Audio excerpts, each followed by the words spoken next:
भगवान की जय। बोलिए वृंदावन हरिलाल की जय। बोलिए सुखदेव महाराज की जय। श्री भागवत भगवान की है आरती, पापियों को पाप से है तारती। श्री भागवत भगवान की है आरती, पापियों को पाप से है तारती। भागवत भगवान की है आरती, पापियों को पाप से है तारती। श्री भागवत भगवान की है आरती, पापियों को पाप से है तारती।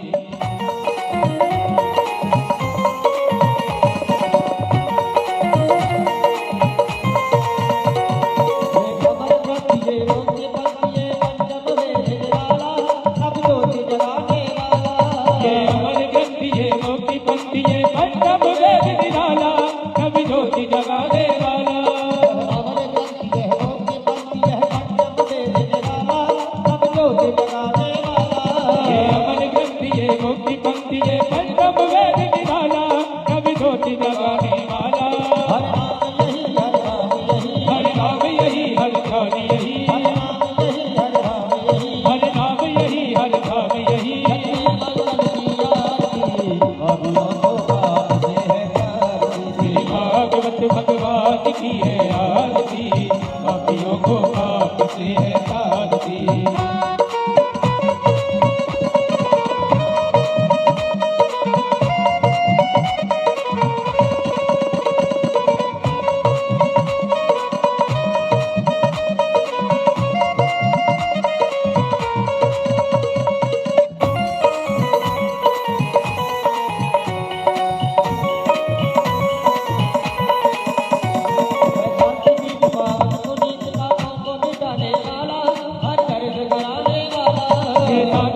पावन पुनीत पापों को मिटाने वाला, हरि वर्ष कराने वाला।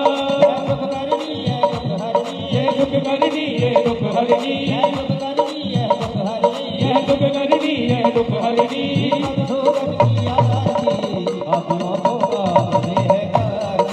भागवत भगवान की है आरती, पापियों को पाप से है तारती। भागवत भगवान की है आरती, पापियों को पाप से है तारती। भागवत भगवान की है आरती, पापियों को पाप से है तारती।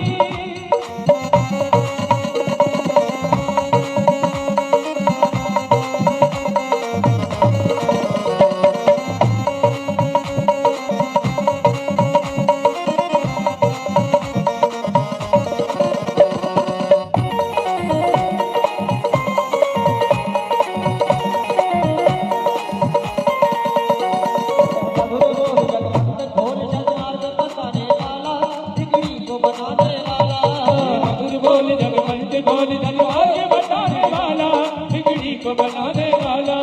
मधुर बोल जगवंत ढोल सदमार्ग बताने वाला, बिगड़ी को बनाने वाला। ये मधुर बोल जगवंत ढोल धनवार बताने वाला, बिगड़ी को बनाने वाला। यही घट जाम यही, श्री राम यही रट जाम यही, सीता राम यही रट जाम यही।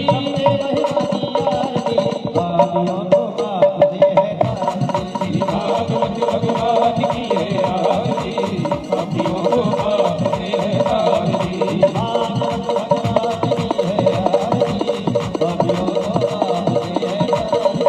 भागवत भगवान की है आरती, पापियों को पाप से है तारती। भागवत भगवान की है आरती, पापियों को पाप से है तारती।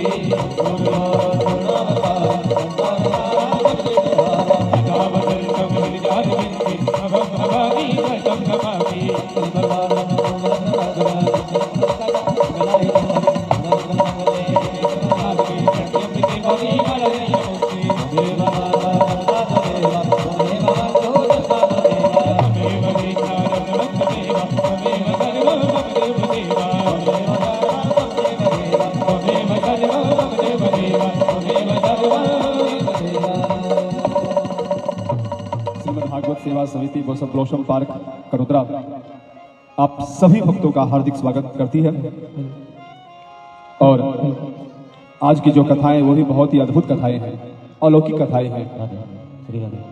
तो सभी भक्तगण पहले मन को शांत करें, चित्त को स्थिर करें और जहां उनको अनुकूल बन रही है वहां बैठ जाएं।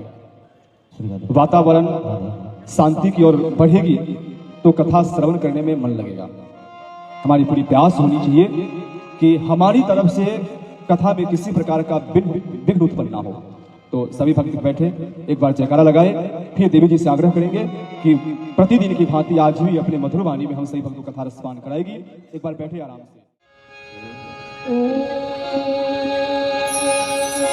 स्वस्ति श्री गणेशाय नमः। ओम स्वस्ति श्री सरस्वत्यै नमः। ओम स्वस्ति श्री गुरुचरण कमलेभ्यो नमः। ओम नमो भगवते वासुदेवाय नमः। वक्रतुंड महाकाय सूर्यकोटि समप्रभ निर्विघ्नं कुरु मे देव सर्वकालेषु सर्वदा। नमस्ते शारदे देवी सरस्वती मति प्रदे वशत्वं मम जिह्वाग्रहे सर्वविद्या प्रदा भव। कृष्णं नारायणं वन्दे कृष्णं वन्दे व्रजप्रियं कृष्णं द्वैपायनं वन्दे कृष्णं वन्दे पृथा सुतं। सच्चिदानन्दरूपाय विश्वोत्पत्त्यादिहेतवे तापत्रय विनाशाय श्रीकृष्णाय वयं नमः। राधे मेरी मातु है, पिता मेरे घनश्याम, इन दोनों के चरणों में मेरा कोटि कोटि प्रणाम। राधे मेरी स्वामिनी, मैं राधे जू के दास, जन्म जन्म मोहे राखियो श्री चरणन में वास। मेरे प्यारे मोहना मोह मन गयो समाय, तेरा मुख देखे बिना मोहे कछु नाही सुहा। लेत सदा सुधी दीन की सहज दया के धाम, जननी जनक इस जीव के प्रभु श्री सीताराम। प्रेम से बोलिए रामचंद्र भगवान की, भागवत भगवान की, व्यास जी महाराज की, सुखदेव जी महाराज की, राधा रानी सरकार की जय जय श्री राधे श्याम। आइए अपने मन वाणी को शुद्ध करने के लिए हमारे साथ मीठी मीठी तालियां बजाते हुए संकीर्तन करते हैं, भगवान का नाम लेते हैं। जय राधे राधे राधे जय गिरधर गोपाला। जय राधे राधे राधे जय गिरधर गोपाला। जय राधे राधे राधे जय गिरधर गोपाला। जय राधे राधे राधे जय गिरधर गोपाला। जय श्यामा श्यामा श्यामा जय हो नंदलाला। जय श्यामा श्यामा श्यामा जय हो नंदलाला। जय श्यामा श्यामा श्यामा जय हो नंदलाला। जय श्यामा श्यामा श्यामा जय हो नंदलाला। जय श्यामा श्यामा श्यामा जय हो नंदलाला। जय श्यामा श्यामा श्यामा जय हो नंदलाला। जय श्यामा श्यामा श्यामा जय हो नंदलाला। जय राधे राधे राधे जय गिरधर गोपाला। जय राधे राधे राधे जय गिरधर गोपाला। जय राधे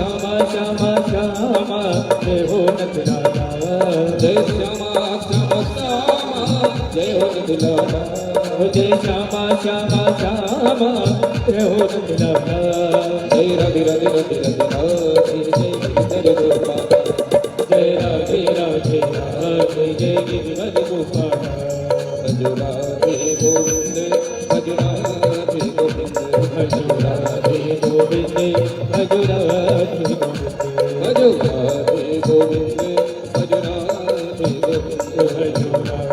गोविंद भज राधे गोविंद भज राधे गोविंद भज राधे गोविंद भज राधे गोविंद भज राधे गोविंद भज राधे गोविंद भज राधे गोविंद भज राधे गोविंद जय राधे राधे राधे जय गिरिधर गोपाल जय राधे राधे राधे जय गिरिधर गोपाल जय श्यामा श्यामा श्यामा जय हो नथुराजा जय श्यामा श्यामा श्यामा जय हो नथुराजा जय श्यामा श्यामा श्यामा जय हो नथुराजा जय श्यामा श्यामा श्यामा जय हो नथुराजा जय राधे राधे राधे जय गिरिधर गोपाल जय राधे राधे राधे जय हो नथुराजा जय राधे राधे राधे जय गिरिधर गोपाल जय राधे राधे राधे जय गिरिधर गोपाल जय गिरिधर गोपाल जय गिरिधर गोपाल जय गिरिधर गोपाल प्रेम से बोली राधा रानी सरकार की जय, शिवा के बिहारी लाल की जय। तो कल की कथा में मैंने जो कहा वो किन किन को याद है? आइए आगे। क्यों? जिन जिन को याद है वो आगे आके सुनाइए। नहीं याद है? याद है तो फिर शर्म क्यों आ रही है? तो आज अगर नहीं सुनाएंगे तो मैं आगे की कथा नहीं करूंगी। इसलिए नहीं करूंगी कि हम जो बताई मैंने वो तो आपको याद ही नहीं, फिर कल आज का भी बता दूं। तो आके बताइए हमें कि याद है कि नहीं। आइए, इन्हें माइक दिया जाता है। हेलो।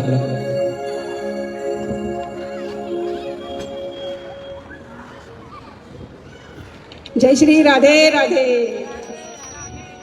कल हमने द्रौपदी के त्याग के बारे में सीखा, जिन्होंने अपने पुत्र खो दिए, जो नहीं रहे पृथ्वी पर, फिर भी उन्होंने ब्राह्मणों के उनको जीवन दान दिया, उसके लिए सीखा। और श्री कोई बात नहीं, हमें इनकी बातों से ये लग रहा है कि इन्हें याद है, ये बता नहीं पा रही है। तो हमें इनसे सीखना चाहिए कि ये कल भी आके सुनाई और आज भी सुनाई, लेकिन आप लोग ने तो नहीं सुनाई। याद है? चलिए, नहीं सुनाए इसलिए कोई बात नहीं। जितना मैंने बताया उसमें से बस एक बात अपने जिंदगी में उतारना। एक बात और कहना चाहूंगी, कल की कथा से ये सीखने को मिला कि चाहे छोटा से छोटा पाप हो या बड़ा से बड़ा, लेकिन उनकी सजा हमें भुगतनी ही पड़ती है। वो कर्म से हम कभी बच नहीं सकते।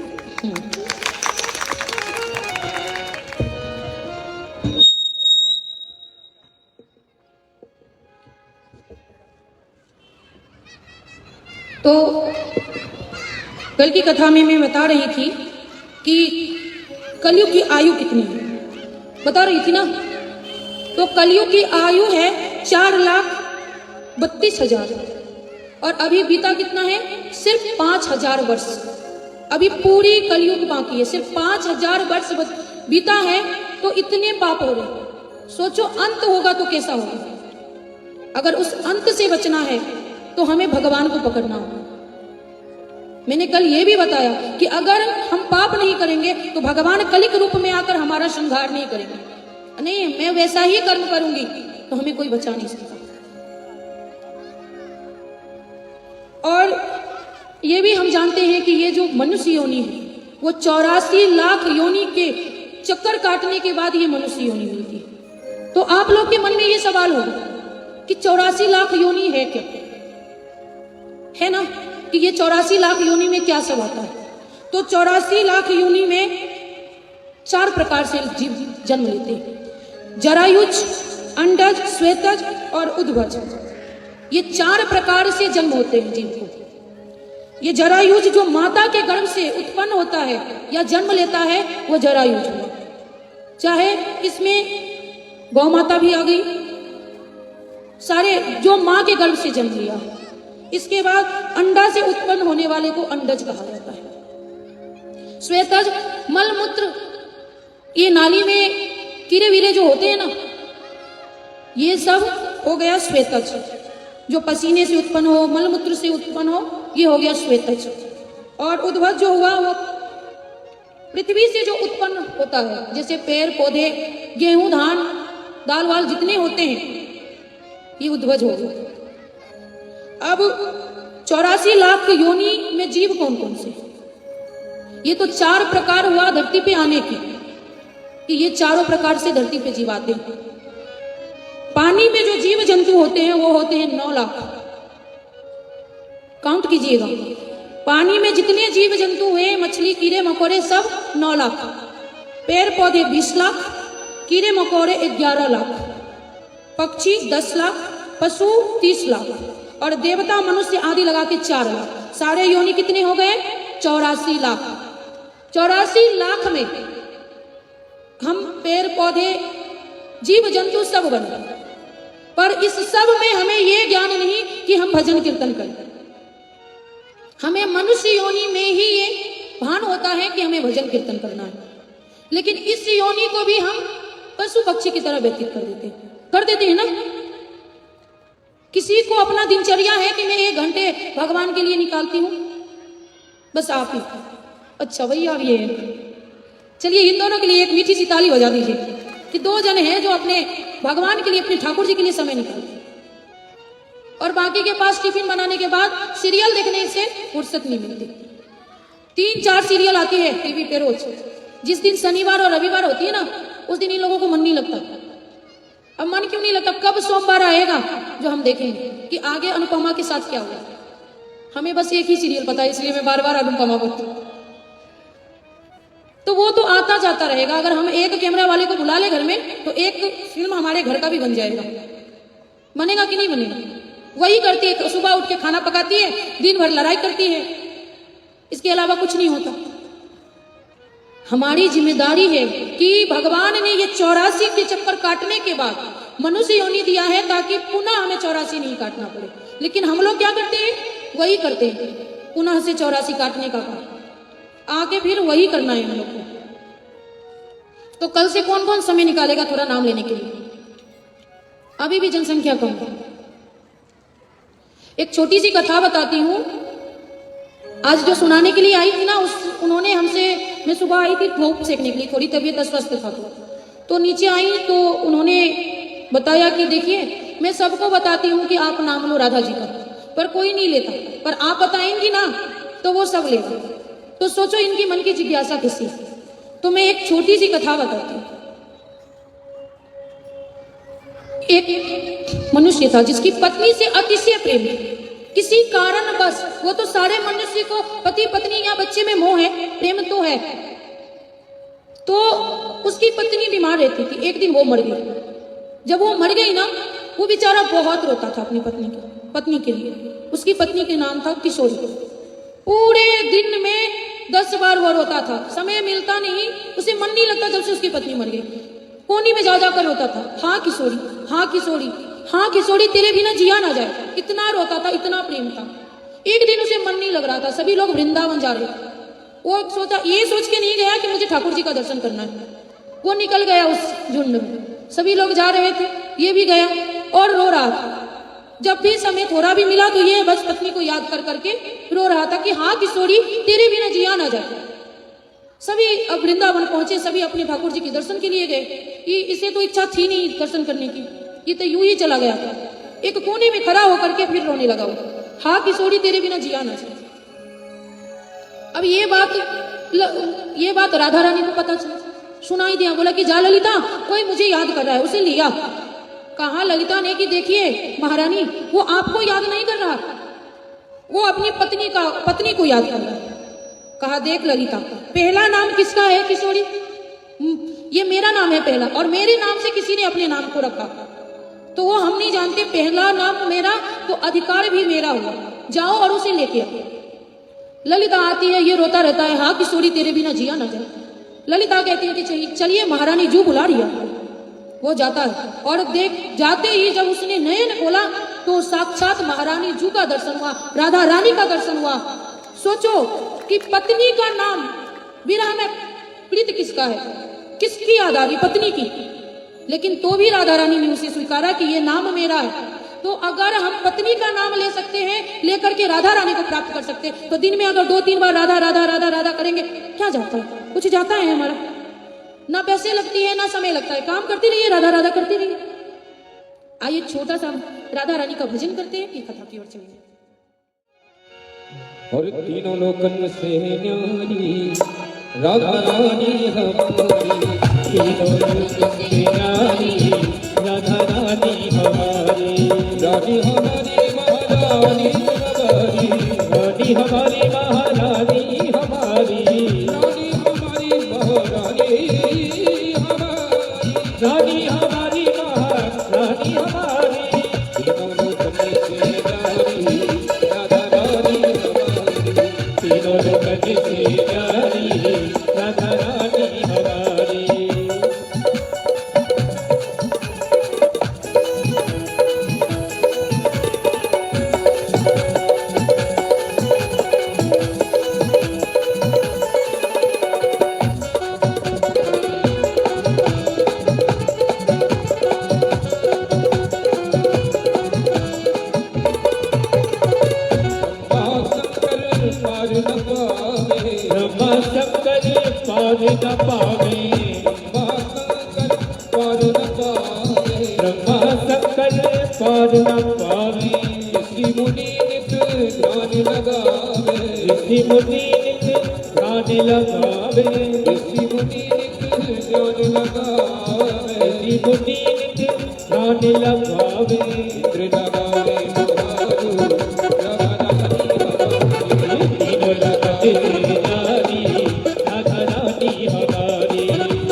जगत कल्याणी ब्रज की मालिक राधा रानी, ब्रज की मालिक राधा रानी, कोई न बता भिखारी राधा रानी हमारी, राधा रानी हमारी, राधा रानी हमारी। हमारी महारानी हमारी रानी हमारी महारानी हमारी रानी हमारी महारानी हमारी तीनों लोकन से न्यारी राधा रानी हमारी तीनों लोकन से न्यारी राधा रानी हमारी।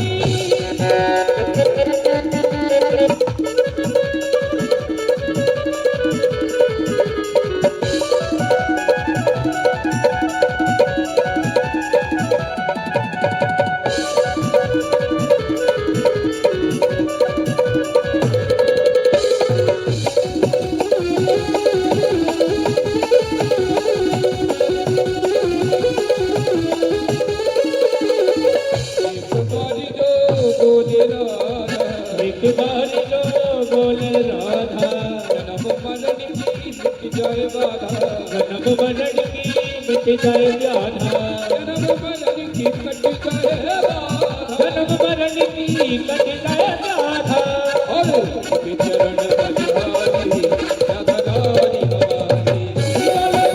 हमारी राधा रानी हमारी हमारी व्रत रानी हमारी रानी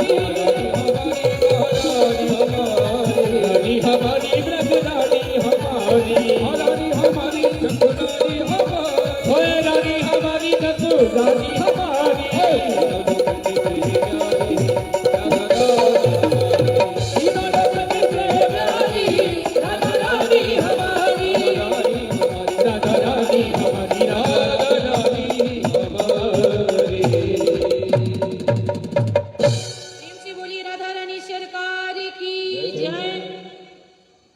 तो अभी जो कथा सुन रहे हैं आप लोग, सभी लोग कल आए थे? कौन कौन आए थे? हाथ खड़ा कीजिए। तो मैंने ये भी कहा था कि तिलक लगा के आना, तो भूल गए क्या? कौन कौन भूल गए? थोड़ा हाथ खड़ा करे तब तो देखे। शर्म लगती है तिलक लगाने में? जवाब दीजिए, हमें शर्म आती है? शान बढ़ जाती है तिलक लगाने से, सुंदरता आ जाती है तिलक लगाने से। कोई बात नहीं, आज नहीं लगाया चलेगा, लेकिन मुझे जो भी आज आए उनके मस्तक पे कल हमें तिलक दिखना चाहिए। ये नहीं कि मैं ये बोल रही हूं कि आप खाना पीना छोड़ दो। अगर आप तिलक लगाना चालू कर दोगी ना तो अपने आप मन में भाव आ जाएगा कि हमें नहीं खाना। इसलिए अगर ये लत छोड़ना है तो तिलक तो लगाना पड़ेगा। और एक दूसरे को देखिए, जिनने तिलक लगाई है आज उनकी सुंदरता कितनी बढ़ गई है। जितने हम 16 श्रृंगार करने से नहीं बढ़ती, वो एक तिलक लगाने से बढ़ जाती है। तो कल कौन कौन लगा के आएगा? नहीं लगा के आएंगे, मतलब भाव नहीं आ रहा है अंदर से ना। चलिए कोई बात नहीं, प्रेम से बोलिए राधा रानी सरकार की जय। कल की कथा में मैंने यही कहा कि भीष्म पितामह भगवान के धाम चले गए, और उन्हें जाते ही उस दिन पता है माधव भी बहुत रोए। उनके जाते ही भगवान कृष्ण भी अपने द्वारिका को चले गए। वहां उनका राजोचित स्वागत हुआ। पूरे द्वारिका को दुल्हन की तरह तैयार किया गया था, अच्छे से स्वागत किया गया। अब यहाँ उत्तरा के गर्भ में जो पल रहा था बालक, आज उसने जन्म लिया और वो देखने लगा चारों तरफ कि जो गर्भ में मिला था वो अंगूठे भर का, वो दिख नहीं रहा है। आइए भजन से समझते हैं कि कैसे वो ढूंढ रहे। जो एक अंगूठे भर का था, सोने के कुंडल पहने था, जो एक अंगूठे भर का था, सोने के कुंडल पहने था, और मस्तक पर तेज अलौकिक था, सुंदरी और श्याम रंग का अलौकिक था, सुंदरी और श्याम सलोना था, अलौकिक था, सुंदरी और श्याम रंग का था, मस्तक पर तेज सलोना था, सुंदरी और श्याम रंग का था, मणि चढ़ वो पहने था, बिजली की भांति चमकता था।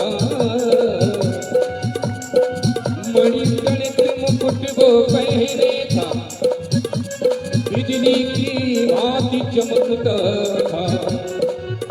सुंदर सी चार भुजाएं थी, उनसे वो गदा घुमाता था। सुंदर सी चार भुजाएं थी, उनसे वो गदा घुमाता था। छोटी सी चार भुजाएं थी, उनसे वो गदा घुमाता था। सुंदर सी चार भुजाएं थी, उनसे वो गदा घुमाता था।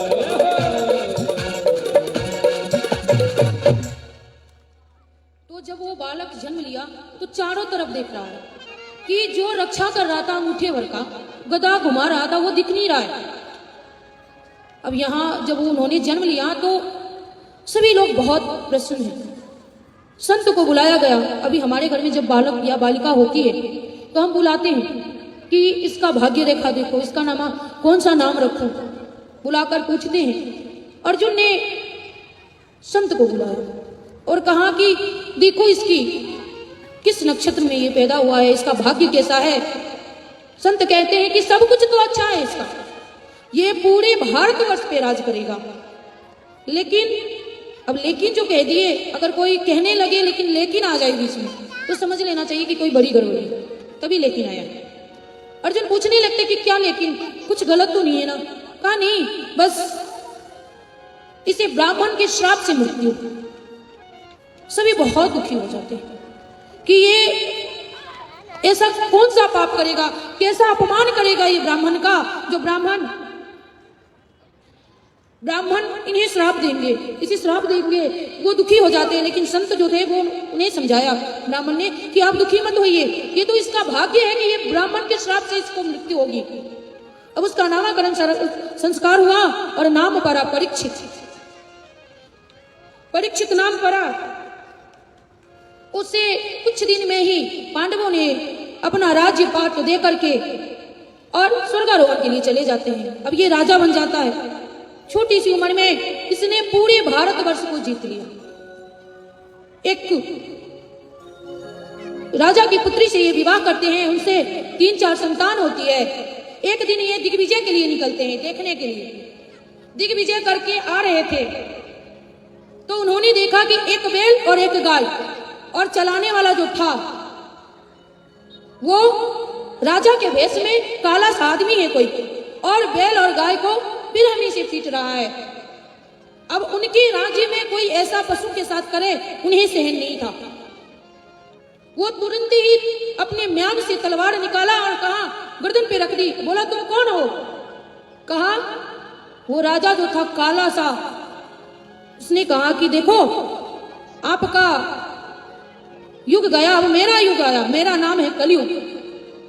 कहा, तुम्हारी इतनी हिम्मत कि तुम मेरे राज्य में रहते हुए भी और फिर गाय और बैल पे अत्याचार कर रहे हो। उसने कहा कि हमें जगह दे दो, हमें रहने दो। कहा, परीक्षित नहीं, हमें नहीं रहने देंगे, अभी का अभी यहां से चले जाओ, नहीं तो हम तुम्हें मार देंगे।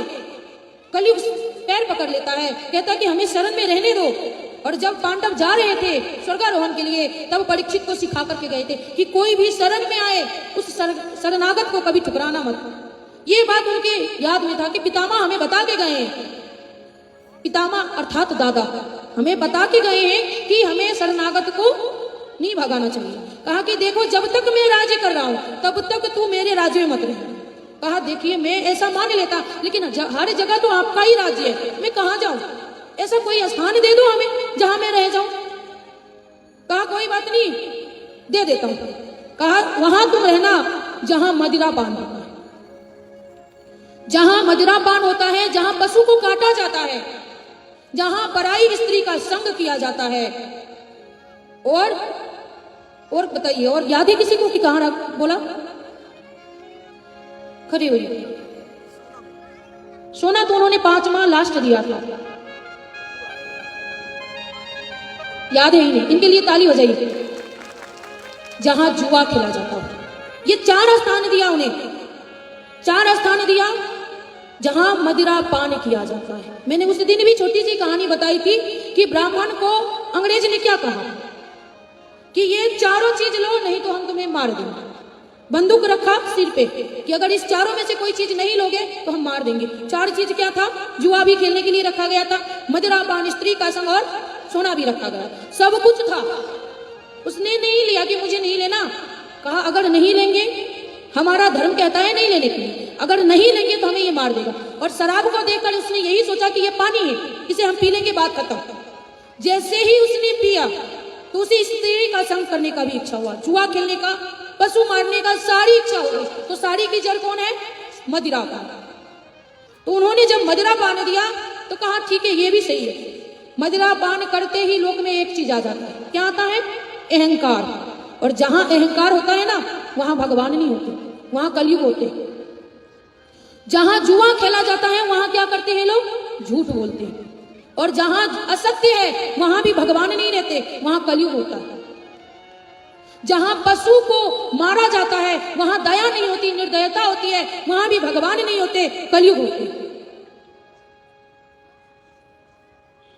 और ये सारी स्थान देने के बाद कि जहां स्त्री, पराई स्त्री का संग किया जाता है वहां पाप होता है, और पाप जहां होता वहां भगवान नहीं होते। सारी स्थान देने के बाद कलयुग ने कहा कि ये चारों स्थान आपने तो बुरा ही दिया, कुछ अच्छा दे देते। तो परीक्षित देते हैं स्वर्ण। तो स्वर्ण वो नहीं कि जो हम अपने अच्छे कर्म से, मेहनत से कमाया है वो स्वर्ण,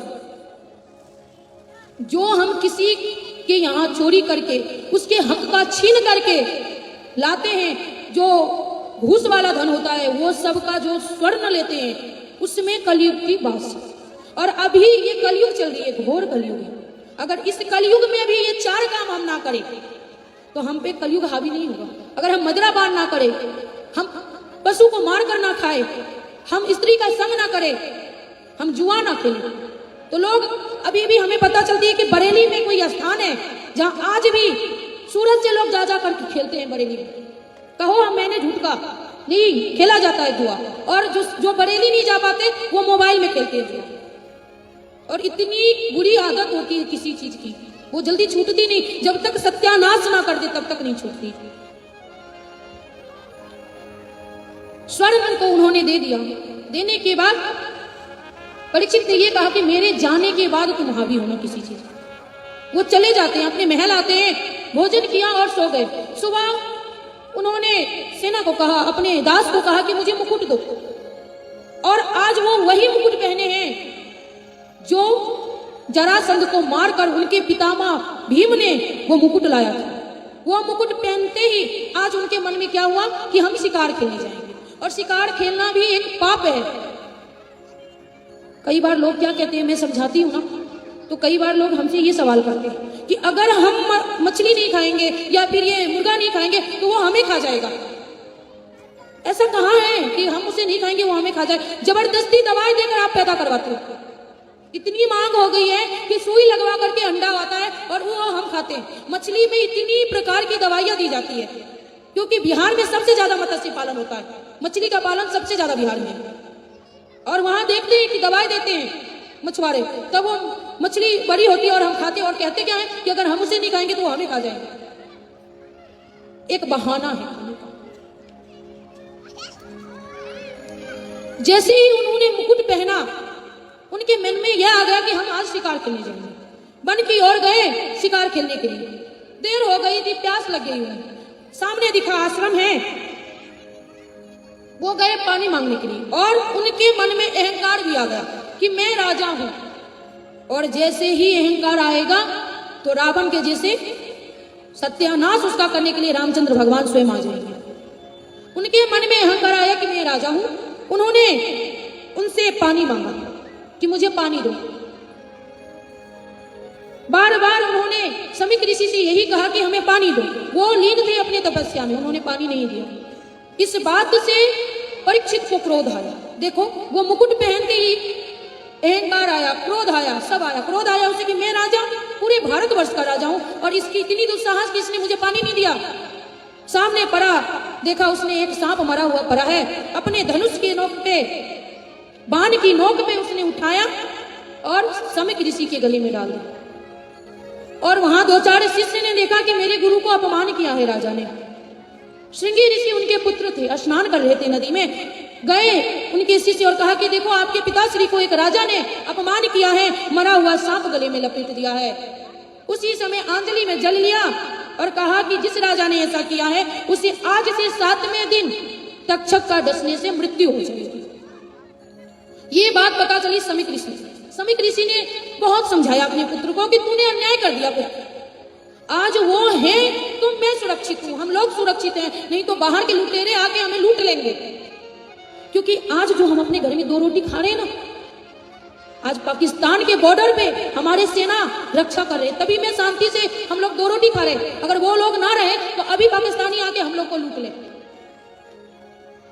उसी प्रकार कोई भी राजा, जब तक राज्य में अच्छा राजा है तो हम लोग सुरक्षित हैं, 2 रोटी अच्छे से खा रहे हैं, नहीं तो वो 2 रोटी भी ना खा पाए। ये बात समिक ऋषि अपने पुत्र को समझाते कि तूने जो ये क्या हुआ अन्याय कर दिया पुत्र, तुझे ये नहीं करना चाहिए थी, क्यों किया। और दुखी मन से राजा के महल जा रहे हैं। अब राजा महल में पहुंचाए और मुकुट खोला, खोलते ही मुकुट उसे याद आया, अरे मैंने क्या कर दिया, एक ब्राह्मण का अपमान, कितनी बड़ी पाप हो गई हमसे, मुझे ऐसा नहीं करना चाहिए था। मन में अब सोच कर रहा है, रो रहा है। उसी समय समिक ऋषि आते हैं, कहा कि पुत्र, कहते ही उन्होंने परीक्षित पैर पे गिर जाते हैं कि ऋषि वर हमें क्षमा कर दीजिए, हमसे बहुत बड़ा गलती हो गया। कहा वो तो हो गया, लेकिन मेरे पुत्र को इससे भी बड़ा गलती हो गया, उसने तुम्हें श्राप दे दिया कि आज से 7वें दिन तक्षक के काटने से तेरी मृत्यु हो जाएगी। परीक्षित कहते हैं ये सजा तो बहुत कम ही दिया है उन्होंने, जितना बड़ा मैंने पाप किया है, अपराध किया है, ये तो कुछ भी नहीं है। और पूछते हैं उसी समय कि मुझे क्या करना चाहिए। अब दूसरे दिन सुबह वो सारे संत को बुलाया, ब्राह्मणों को बुलाया और पूछने लगे कि हमें क्या करना चाहिए, बताइए कि जिसकी मृत्यु 7वें दिन हो उसे क्या करना चाहिए। और ये बात सिर्फ परीक्षित नहीं पूछ रहा, शायद मैया को नींद आ रही है, आपको बोल रही हूं मैं, नींद आ रही है क्या? कथा में नींद नहीं आनी चाहिए, ध्यान पूर्वक सुनना चाहिए। प्रेम से बोलिए राधा रानी सरकार की। श्रोता श्रोता रूप नहीं, और कुछ सोते और सरोते हैं,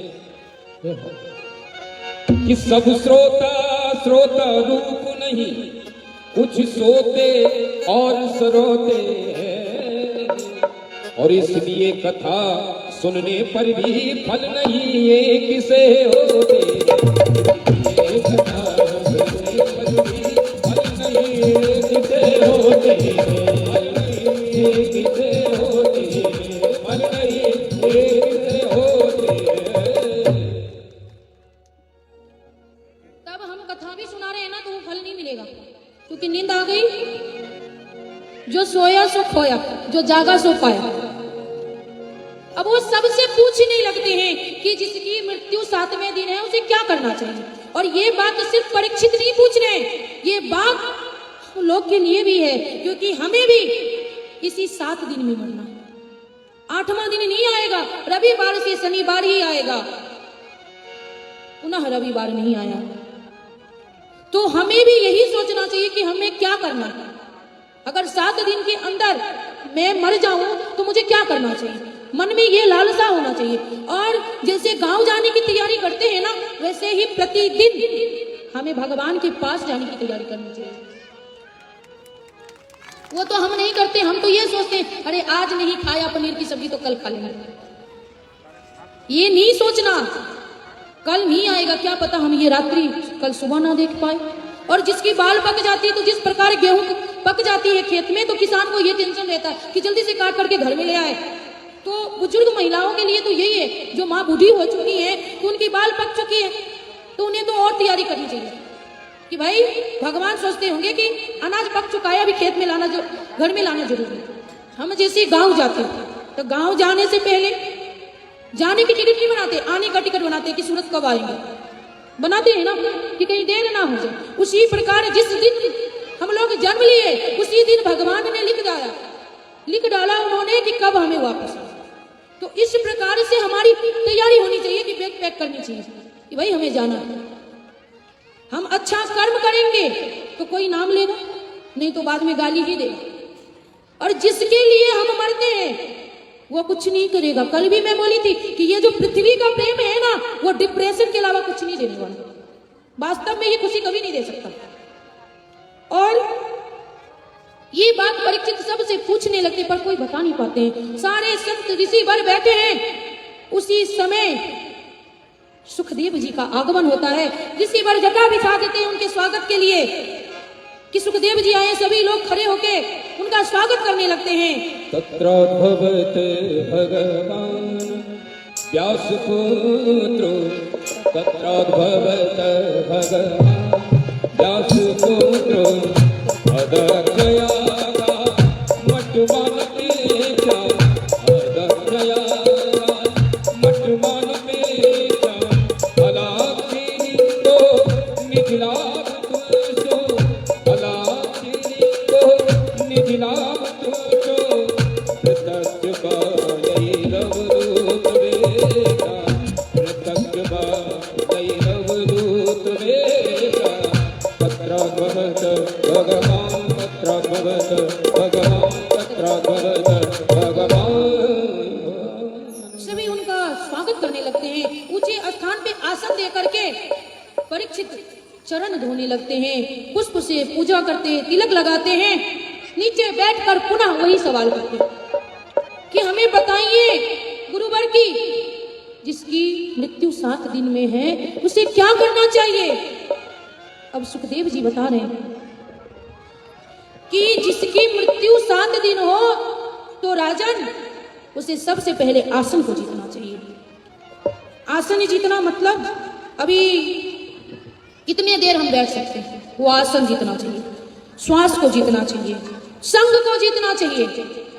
श्वास मतलब वो बताते हैं ना बाबा रामदेव कि नाक बंद करके थोड़ी कम सांस लिया करो, क्योंकि जितनी सांस लेनी है उतना लिखा हुआ है। अगर ज्यादा सांस ले लेंगे ना तो खत्म हो जाएगी। जैसे बैंक में 5 लाख रुपया है और हम नहीं डाले तो धीरे धीरे खत्म हो जाएगी। तो वो निमित्त है कि जैसे 5 लाख है उतना ही इसमें सांस है।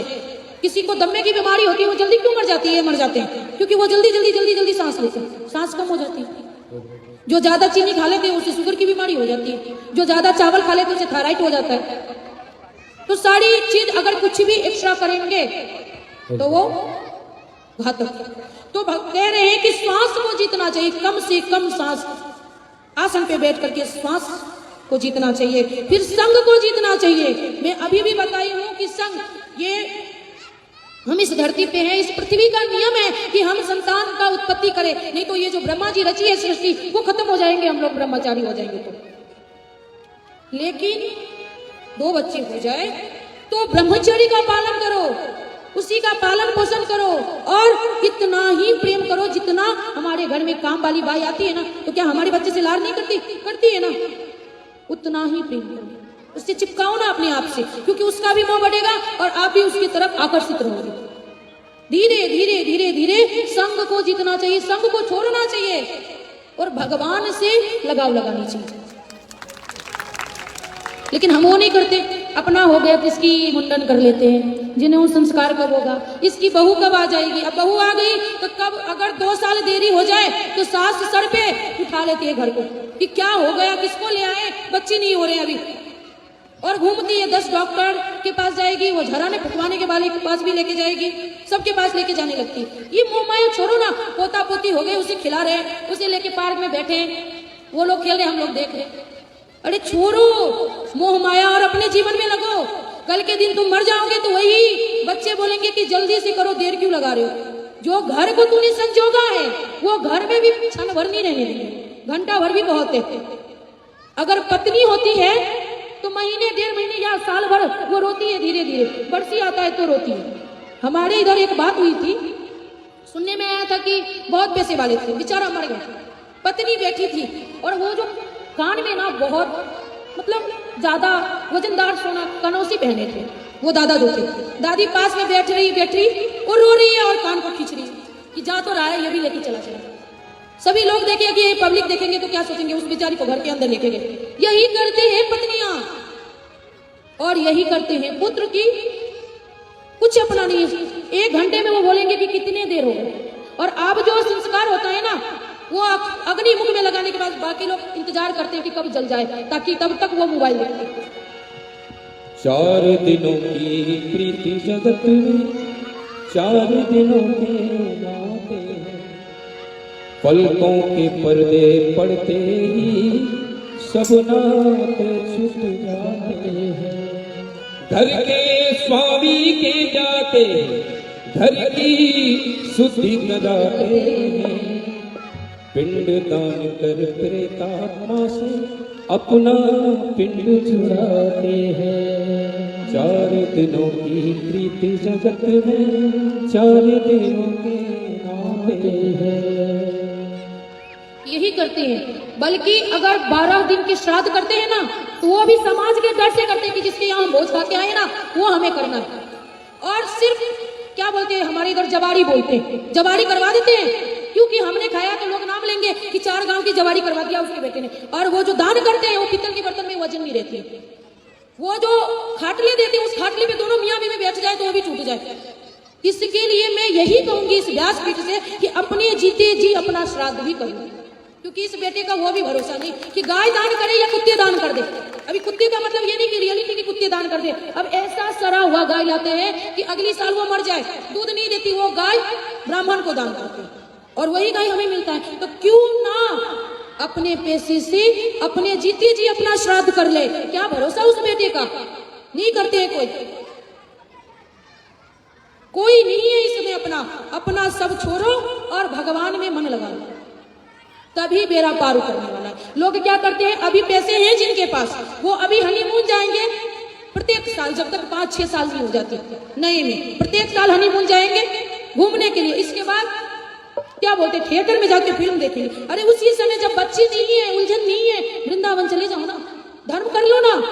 क्या पता बाद में बच्चे आ जाएंगे, उसे स्कूल भेजना है, उसको ट्यूशन भेजना है, वो बड़े हो गए, बाद में ये झंझट आ गई, बाद में स्कूल की फीस के चक्कर में पैसे नहीं हाथ में, तो भरोसे क्या रखते हैं कि हम कभी नहीं जा रहे हैं। तो क्यों नहीं जा रहे भैया, लड़का पैसा नहीं दे रहा। अरे जब लड़का, कहते हैं कि पति का राज महाराज और बेटा का राज मुक्तक थी, वो बेटा का राज कुछ भी नहीं है। अपने पति के पैसों से धर्म पुण्य कर लो, हनीमून अगले जन्म आना तो कर लो, टाइम रहेगा। कहते हैं कि इंद्रियों को जीतना चाहिए। इंद्रियों में कौन कौन से आते हैं, अगर हम इंद्रियों को अपने बस में कर लेते हैं तो हम जितेंद्रिय बन जाते हैं। जैसे आंख, नाक, कान, मुख और त्वचा, जीभ, ये सब 5 चीजें हैं जिसे हमें जीतना चाहिए। आंख जैसे देखो, सबके पास एक एक ही, और हमारे पास क्या है, हम मनुष्यों के पास 5 है।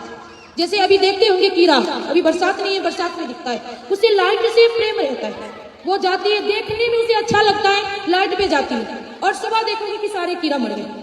क्यों? क्योंकि आंख उसे सुंदर लगता है, उस लोग में हो गया और मर गया। कान, सुनने की शक्ति, सपेरा आता है, बीन बजाता है और सांप को पकड़ के लेके जाता है, क्योंकि वो कान का शिकार है, उसे बीन की आवाज अच्छी लगती है, पसंद है, कितना भी वो अंदर रहेगा बीन का, कोई बीन बजाए तो तुरंत ही बाहर आता है, और फिर दांत तोड़ देता है उसको और रख देता है पिंजरे में बंद करके। क्या? उसे सुनने की शक्ति है। नाक, सूंघने की शक्ति। मृग जो है उसे कस्तूरी अपने नाभि में ही रहता है, लेकिन वो घूमता रहता है, घूम घूम के भटक के वो भी मर जाता है, उसे सूंघने की शक्ति है। जीभ, स्वाद। अब मछली को देखोगे कि उसमें आटा का बोर लगा करके बंसी डालते हैं, पानी में लोग खींच लेते हैं, सारे उसके परिजन देख रहे हैं कि अभी खाने के चक्कर में ये बाहर गया, अभी इसको फ्राई करके लोग खाएंगे, और पुनः वो भी फंस जाता है। देख रहा है जो वो खाने के चक्कर में गया है तो भी वो फंस रहा है। और स्पर्श की शक्ति, हाथी जो है उसे स्पर्श की शक्ति है। अगर जंगल में देखा जाता है कि खाई खून खून के रखते हैं शिकारी, और वो हाथी का जो मेन रहता है, मेन, वो स्पर्श करते करते जाता है कि कोई खाई ना हो। अगर उसे संदेह हुआ तो आवाज करता है और पीछे वाले को रोक देता है कि भाई आगे खाइए, गिर जाओगे। लेकिन हथनी सामने आ जाए तो वो भूल जाता है, सुध खो के हथनी में लग जाता है, और उसके चक्कर में वो खड्डे में गिरता है, खुद भी और सबको गिराता है। और ये सब शक्तियां हमारे पास है, हम देख भी सकते हैं, सूंघ भी सकते हैं, खा खा भी सकते, सुन भी सकते हैं, स्पर्श भी कर सकते हैं। तो सोचो एक एक चीज के लिए उसकी जान चली गई, और ये पांचों के लिए हमारी दशा क्या होगी? कभी सोचा है? तो नहीं। आज हमें 5 स्टार होटल में जाना है, वही हम खाएंगे। अभी बताओ कि आप 5 स्टार होटल में गए और खाए, और वॉचमैन काका ने आज नमक रोटी खाई, दोनों जन का रात्रि समान ही व्यतीत हुआ कि नहीं? अगर हम होटल जा रहे किसी कारण बस एक्सीडेंट हो गई हमारी, हम तो गए उस जीव के चक्कर में। हमें कोई पसंद आ गया, सारा दुनिया छोड़ के उसके पीछे लगे जाते हैं, छोड़ देते हैं अपनी जीवन पानी। तो सुखदेव जी यही कह रहे हैं कि जितेंद्रिय बनो, मोह माया छोड़ो, इस सब पर अपना इस 5 इंद्रियों को अपने बस में करो। अब सुखदेव जी उन्हें कथा कहने लगते हैं, कथा कहने लगते हैं। कहते कि सुनो, अब ये 5 चीज तो उन्हें बता दिया कि ये सब करना है। सुखदेव जी कहती, राजन अब मैं कथा कहता हूं। आज तक मैंने जो सुनाया वो सब महात्मा था। कथा असली यहीं से, जहां से सुखदेव जी ने परीक्षित को सुनाया, यही है भागवत जी। वो कहे कि एक बार नारायण शैया पे सो रहे थे, माता लक्ष्मी चरण दबा रहे, मैं कौन हूं, कहां से आया हूं और मुझे क्या करना चाहिए। अब ये सोच कर वो कभी वो डंडी पकड़ के नाभि तक आता, फिर ऊपर जाता, फिर नीचे आता, ऊपर जाता, नीचे आता, ऊपर जाता। बरसों बीत गई उन्हें, लेकिन पता नहीं चला कि मैं कौन हूं और कहां से आया हूं और मुझे क्या करना है। उसी समय आकाशवाणी होती है कि हे ब्रह्मा तुम तप करो। वो तप करने लगते हैं। तप करते करते करते करते बरसों बीत जाता है। नयन खोलते हैं, नयन खोलते हैं, उन्हें छींक आती है और छींक से एक जीव उत्पन्न होता है और पूछता है पिताश्री हम क्या करें? पिताश्री कहते हैं कि अभी अभी एक हिरण्याक्ष नाम का राक्षस पृथ्वी को रसातल में लेके चला गया है, हे पुत्र उसे लेके आ जाओ। क्योंकि वो जो जीव था ना, वो सुकर रूप में भगवान नारायण थे। बोलिए सुकर रूप भगवान की जय। सुकर रूप में भगवान थे और वो सुकर जो होता है ना, गांव में देखे होंगे कि उसकी 2 दांत होती है, उसे पृथ्वी खोदने की शक्ति बहुत ज्यादा होती है। वो खोदते खोदते रसातल में चला गया और हिरण्याक्ष से युद्ध करने लगा। कई वर्षों तक युद्ध चला। कभी हिरण्याक्ष जीत जाता था और कभी भगवान जीत जाते थे। ऐसे करते करते, और जितने देवतागण थे वो ऊपर से देख रहे थे बेचारे, कभी ये जीत रहे कभी वो जीत रहे। अब भगवान अब की बार जो हिरण्याक्ष को पटका, हिरण्याक्ष 5 मिनट तक उठा नहीं। अब देवतागण सोच रहे हैं, अरे अगर अभी तुरंत बोले कि हिरण्याक्ष का जय या भगवान का जय बोलेंगे, हिरण्याक्ष उठ जाएगा और हम लोग को छोड़ेगा नहीं। हम देवतागण को ये छोड़ने वाला नहीं है, इसलिए चुपचाप शांत होकर देख रहा था। जब वो 5 मिनट तक नहीं उठा तब पुष्प बिखेरने लगे, बरसाने लगे और तब कहने लगे 12 भगवान की, बोलने लगे 12 भगवान की जय। अब 12 भगवान अपने दोनों दांत पर पृथ्वी को लेकर यहां आए, पृथ्वी को पुनः स्थापित किया। अब परीक्षित पूछते हैं कि ये 12 था कौन, ये हिरण्याक्ष कौन था? गुरुजी हमें ये बताइए कि ये हिरण्याक्ष कौन था? तो कहते हैं कि एक समय की बात है, कश्यप मुनि जी संध्या वंदन के लिए जा रहे थे। शाम का समय था, वो शाम के पूजा के लिए जा रहे थे। उसी समय माता दीति आती है, उनकी पत्नी माता दीति आती है और कहती है कि मेरा काम तेज कर रहा है स्वामी, हमें इसे शांत कीजिए। कश्यप जी कहते हैं कि ये समय, सुखदेव जी कह रहे हैं कि कश्यप जी कह रहे हैं कि देखिए देवी ये समय अनुकूल नहीं है, हम अपना पूजा समाप्त करके आते हैं तब हम आपके काम को शांत करेंगे। लेकिन माता दीति नहीं मानती हैं। इसके बाद जो होता है, उसी समय कश्यप जी उन्हें श्राप देते हैं कि तुम्हारे गर्भ से जो 2 पुत्र उत्पन्न होगा वो महादैत्य होगा। माता दीति के पैर पे गिर जाती है कि क्षमा कर दीजिए, हमसे गलती हो गया। वो कहते हैं कि देखो गलती तो हो गया, हम क्षमा कर देते हैं, लेकिन हम नहीं कर सकते क्योंकि मुख से जो बात निकल गई वो हम वापस नहीं ले सकते। वाणी एक बार जब निकल जाती है वो दोबारा वापस नहीं आता। जैसे बंदूक से निकली गोली वापस नहीं आ सकता, वैसे ही वाणी निकल गई है मुख से तो उसे वापस नहीं कर सकते। कहते हैं दुखी मत हो प्रिय, लेकिन तुम्हारा जो पौत्र होगा ना, वो पौत्र भगवान का परम भक्त होगा। अब कहते हैं कि एक समय की बात है, भगवान के द्वारपाल थे जय और विजय। उस समय वैकुंठ में भगवान शयन कर रहे थे अपने गृह पे, और सनकादि ऋषि आते हैं उनसे मिलने के लिए। शनकादि ऋषि आते हैं मिलने के लिए। जय विजय द्वारपाल थे। द्वारपाल ने कहा नहीं, अभी भगवान शयन कर रहे हैं, हम आपको नहीं जाने देंगे। शनकादि कहते हैं कि आज तक मुझे किसी ने नहीं रोका, तुमने भी कभी नहीं रोका, लेकिन आज रोका है, इसलिए तुम्हें मैं श्राप देता हूं कि 3 जन्म तू महादैत्य बनेगा। ये बात सुनते ही नारायण आते हैं कि क्षमा कर दीजिए इन्हें, इनकी गलती नहीं, इन्हें मैंने मना किया था कि कोई किसी को आने मत देना कि मैं शयन कर रहा हूं। कहते हैं शनकादि जो श्राप हो गई सो हो गई। उस समय भगवान वचन देते हैं जय विजय को कि 3 जन्म तू महादैत्य होगा ना, तो मैं 3 जन्म खुद स्वयं तुम्हें उद्धार करने के लिए आऊंगा। अब सोच रहे होंगे कि ये 3 जन्म हुआ क्या। पहला जन्म हिरण्यकश्यप और हिरण्याक्ष, पहला जन्म वो दोनों जय विजय बने। दूसरी जन्म में रावण और कुंभकर्ण, तीसरे में शिशुपाल और दंतवक्र। ये 3 अवतार हुआ। पहले अवतार में भगवान ने अपने भक्त प्रहलाद को बचाने के बहाने से आके उनका उद्धार किया। दूसरा में रावण और कुंभकर्ण में रामा अवतार लेकर के, और तीसरा कृष्ण अवतार लेकर के उन्हें उद्धार किया। अब उसी समय श्राप पड़ी जय विजय को, और उसी समय वो पृथ्वी पे उसका पतन हो गया। वो वैकुंठ से पतन होते ही माता दीति के गर्भ में आके स्थापित हो जाता है। और माता दीति को तो ये अनुभव ही था, अगर कोई माँ जान ले कि ये दैत्य है, ये दुराचारी बनेगा, तो कोई चाहेगा कि वो संतान पृथ्वी पे आवे। माता दीति 100 वर्ष तक उसे जन्म नहीं दिया। कहा नहीं, हम नहीं जन्म देंगे। बार बार कश्यप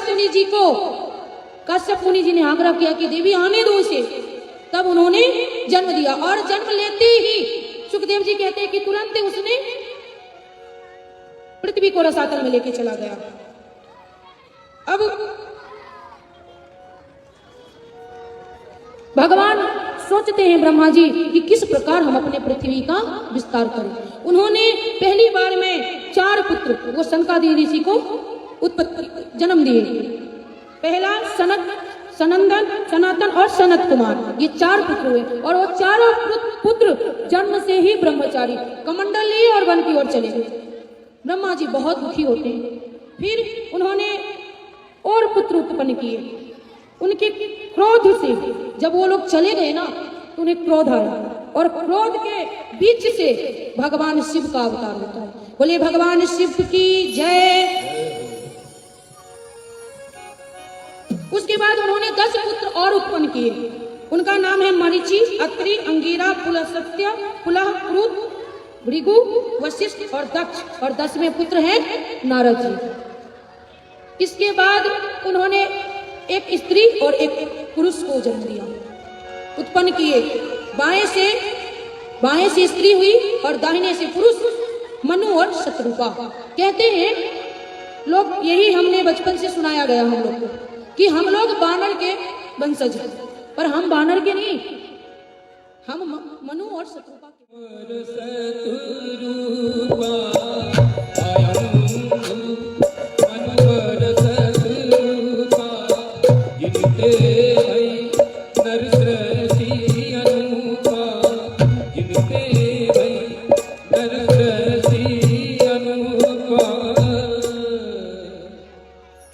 तो हम किनके संतति हैं? मनु और शत्रुपा के। हमारे पूर्वज थे मनु और शत्रुपा, कोई बानर नहीं। मनु और शत्रुपा के 5 संतान हुए, 2 पुत्र और 3 पुत्री। प्रियव्रत और उत्तानपाद 2 पुत्र हुए। आकुति, देवहूति और प्रसूति ये 3 पुत्री हुई। देवहूति का विवाह कर्दम प्रजापति से और प्रसूति का विवाह दक्ष प्रजापति से। और जो इनकी जो संतति हुई ना, इनकी कन्याओं की, वो सारे से ये पृथ्वी भर गया। अब कर्दम जी जो थे, वो तपस्वी थे, तपस्या कर रहे थे। उस समय भगवान ने उन्हें आदेश दिया कि जाओ गृहस्थ अपना लेना। उन्होंने कहा नहीं, मुझे गृहस्थ नहीं अपनाना। कहा अभी अभी तुम जाओगे ना तो मनु और शत्रुपा आएंगे और उनकी पुत्री है देवहूति, उनकी हाथ लेकर वो आएंगे और तुम उसे स्वीकार कर लेना।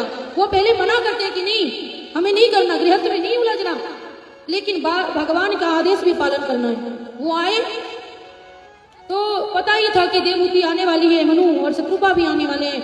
वो आए तो उन्होंने 3 आसन लगाए, एक मनु, शत्रुपा और तीसरा देवहूति के लिए। देवहूति ने मन से कदम जी को पति मान चुकी थी। मनु और शत्रुपा अपनी आसन पर बैठ गए, लेकिन देवहूति नहीं बैठी। देवहूति सोचती है, अब पूछेंगे कि देवहूति क्यों नहीं बैठी, तो शास्त्रों के हिसाब से पति का दिया हुआ आसन पे नहीं बैठना चाहिए, लेकिन अभी अगर वो सोफा नहीं जानेंगे तो हम नहीं बैठेंगे। ये सोचते हैं ना हम लोग कि आज बेडशीट वो ना बिछाए तो हम आज नहीं सोने वाले, हम खाना तैयार करें तब तक आप बेडशीट सही कर दोगे। यही सोचती है आज की मैया। लेकिन देवहूति नहीं बैठी।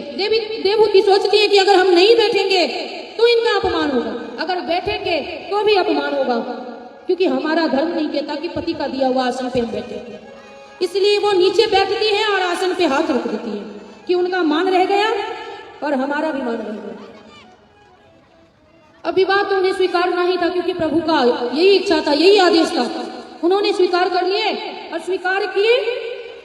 उसी समय स्वीकारने से पहले उन्होंने वचन ले लिया देवहूति से कि देखो एक पुत्र उत्पन्न होगा और हम पुनः तपस्या में चले जाएंगे। देवहूति ने कहा हाँ मुझे स्वीकार है स्वामी, मुझे स्वीकार है। विवाह होता है, जितना हो सकता था उतना उन्होंने दहेज दिया मनु और शत्रुपा ने अपनी पुत्री को। अब आप कहेंगे कि दहेज का विरोध भी कर रहे हैं और दहेज भी दे रहे हैं शास्त्रों में। दहेज देना पाप नहीं है और दहेज लेना भी पाप नहीं है। दहेज मांगना और उस लड़की को प्रताड़ित करना पाप है, जिसे हम बार बार प्रताड़ित करते हैं, वो पाप है।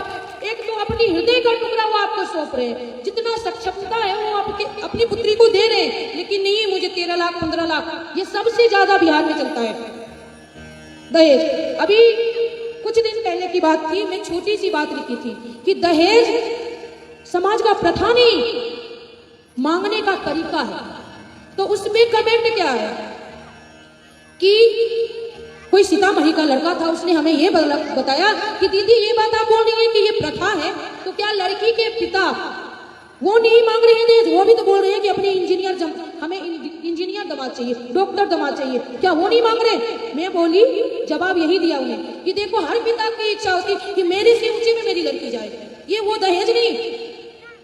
तो हमारे माँ बाप जो हमारे पढ़ाई पे खर्च किया वो हम नहीं मांगे, तो क्या तुम्हारे माँ बाप ने उस लड़की के पिता के हाथ से तुम्हारी पढ़ाई लिखाई जितना खिलाया पिलाया सब ले करके तुम्हें बेच रहे हैं क्या? अगर बेच रहे हैं तो पूरा अधिकार उस लड़की का है जिसके पिता ने उसके लिए वो सब खरीद डाला। फिर तुम्हारी माँ और तुम्हारे पिता का कोई अधिकार नहीं तुम पे, तुम्हारे पिता ने बेच दिया है तुम्हें। यही है दहेज। फिर दहेज लेकर हम अधिकार जमाते हैं कि हमारी बहू नहीं करती, क्यों करेगी? नहीं करेगी, ये हम कहते हैं। अगर जिसके पुत्री पिता से दहेज लिया जाए वो अपने पति पर पूरा अधिकार जमाए, कुछ ना करने दे, क्योंकि तुम्हारे पिता ने तुम्हें खरीद कर दिया है, पूरी अधिकार है तुम्हारे पिता का। अपने पति पे कुछ मत करो, 10 रुपये तक ना दो, बेच लिया उन्होंने। यह है दहेज, जिसे आज भी प्रताड़ित करके उसके पिता को रुलाता है। बाद में वो पुत्री ऐसी होती है ना बेटी कि अपने पिता को बताए बगैर आत्महत्या कर लेती है कि हमारे पिता सक्षम नहीं है देने में, अगर हम जीवित रहेंगे तो हमारे पिता को दहेज देना पड़ेगा। फंदे से लटक जाती है, आग लगा लेती है वो, सिर्फ दहेज के लिए। इतना प्रताड़ित कर देंगे सासू। वो ननद तो सबसे ज्यादा खुद घूमेगी लेकिन भाभी को नहीं घूमने देगी। ये सत्य है। मैं तो यही संकल्प ली हूं कि व्यासपीठ से लोग यही कहते दंगा हो जाएगा तो देखा जाएगा, जो सत्य वही हम बताएं।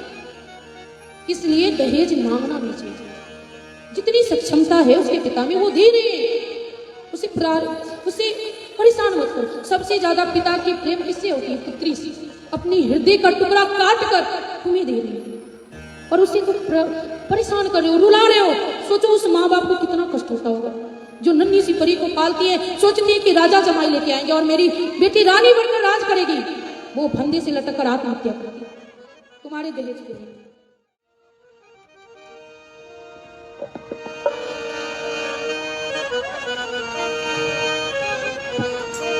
जब डोली में बैठ कर बिटिया जाहि दे, पत्थर से पत्थर गए, सह न सके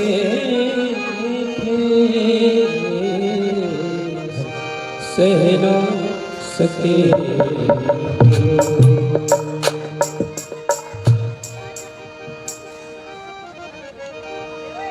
अब विवाह हो जाता है, दहेज मिल जाती है, जितनी इच्छा हुई उतनी उन्होंने दी।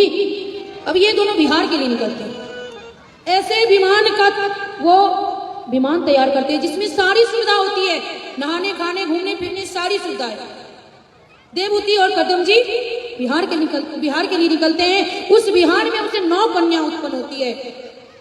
अब बिहार खत्म होने के बाद वो कहते हैं करदम जी कि हम वन की ओर जाएंगे। देवहूति हाथ पकड़ लेती है और कहती कि स्वामी आपने हमें वचन दिया है कि जब तक एक पुत्र ना हो जाए आप नहीं जाएंगे तपस्या के लिए। पुनः विहार चालू होता है और उससे एक पुत्र उत्पन्न होते हैं। उनका नाम पड़ता है कपिल देव जी। बोलिए कपिल देव जी महाराज की जय। कपिल देव जी के जन्म लेते ही करदम जी तपस्या के लिए चले जाते हैं। उनकी 9 जो बहन थी, 9 ऋषि से उन्होंने विवाह कर दिया। विवाह करने के बाद वो अपनी माँ से आज्ञा लेने जाते हैं कि मैं भी तपस्या करने जा रहा हूँ। देवहूति कहती नहीं पुत्र, तुम्हारे पिता तो वैसे ही जा चुके हैं, मैं किसके भरोसे रहूंगी, कौन देखेगा बुढ़ापे में हमें। उस समय कपिल देव जी माँ को ज्ञान देते कि माँ बता ये शरीर तुम्हारा इस प्रकार समझिए कि किसी का नेहा नाम है या फिर खुशी नाम है, तो ये आंख की भी खुशी नाम है, नहीं नाम है ना, कान की, मुख की, किसी की, सबका अपना अपना नाम। शरीर का शरीर ही नाम है, कोई नहीं है। ये जो शरीर है वो समझा रहे माँ ये शरीर तुम्हारा नहीं तो मैं पुत्र तुम्हारा कैसे होगा। यहाँ कोई किसी का नहीं है। माता को वो उसी समय ज्ञान देते हैं कि माँ तू जो कहती है कि ये पता ये शरीर कैसे बनता है। जब जीव मनुष्य योनि को प्राप्त करने के लिए भगवान सोचते हैं ना, उस समय पुरुष के वीर्य कण से स्त्री के उदर में जाकर के एक छोटा सा अंडा का रूप ले लेता है। अपने कर्म अनुसार देह प्राप्त करता है। वहां स्त्री के गर्भ में एक रात्रि में वो एक रज बन जाता है। 5 रात्रि में बुद्ध बुद्ध का रूप ले लेता है। 10वें दिन, जिस दिन 10 दिन रहता है, 10 रात्रि हुई होती है, उस दिन वो बेर बन जाता है। बेर इतनी बड़ी बेर नहीं, इतनी बड़ी बेर बन जाता है। और उसके बाद मांसपेशियां अथवा अंडा का रूप ले लेता है। वो 1 महीने में उसके सिर निकल आते हैं। 2 मास में हाथ और पांव और अंग का विभाजन हो जाता है और अंग विभाग बन जाता है। 3 मास में नख, रोम, अस्थियां, चर्म और स्त्री पुरुष का निशान बन जाता है। तभी तो माता जाती है डॉक्टर के पास चेकअप कराने के लिए कि लड़की होगी तो खत्म कर देंगे। लेकिन इतना नहीं जाती कि विवाह के बाद लड़की फोन करती है, बहू नहीं फोन करती है तुम्हारी। लेकिन खत्म किसको करना है? लड़की को। अगर लड़की को मार रहे हो तो बहू कहां से लाओगे? मन में दुख हो जाता है। अगर लड़की आ जाती है ना घर में तो बहुत दुखी हो जाती है। सबको कन्हैया जी ही चाहिए, राधा रानी किसी को नहीं चाहिए। 3 महीने में चेकअप कराने चले जाते हैं। अभी तो रोक दिया है सरकार ने, लेकिन तो भी ये डॉक्टर है ना, घूस के लिए करता ही है। अभी 4 मास में उसके मांस आदि 7 धातु पैदा हो जाती है।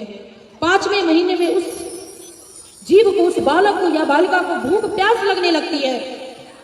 6ठे मास में झिल्ली से लिपट कर दाहिने कोख में आ जाते हैं।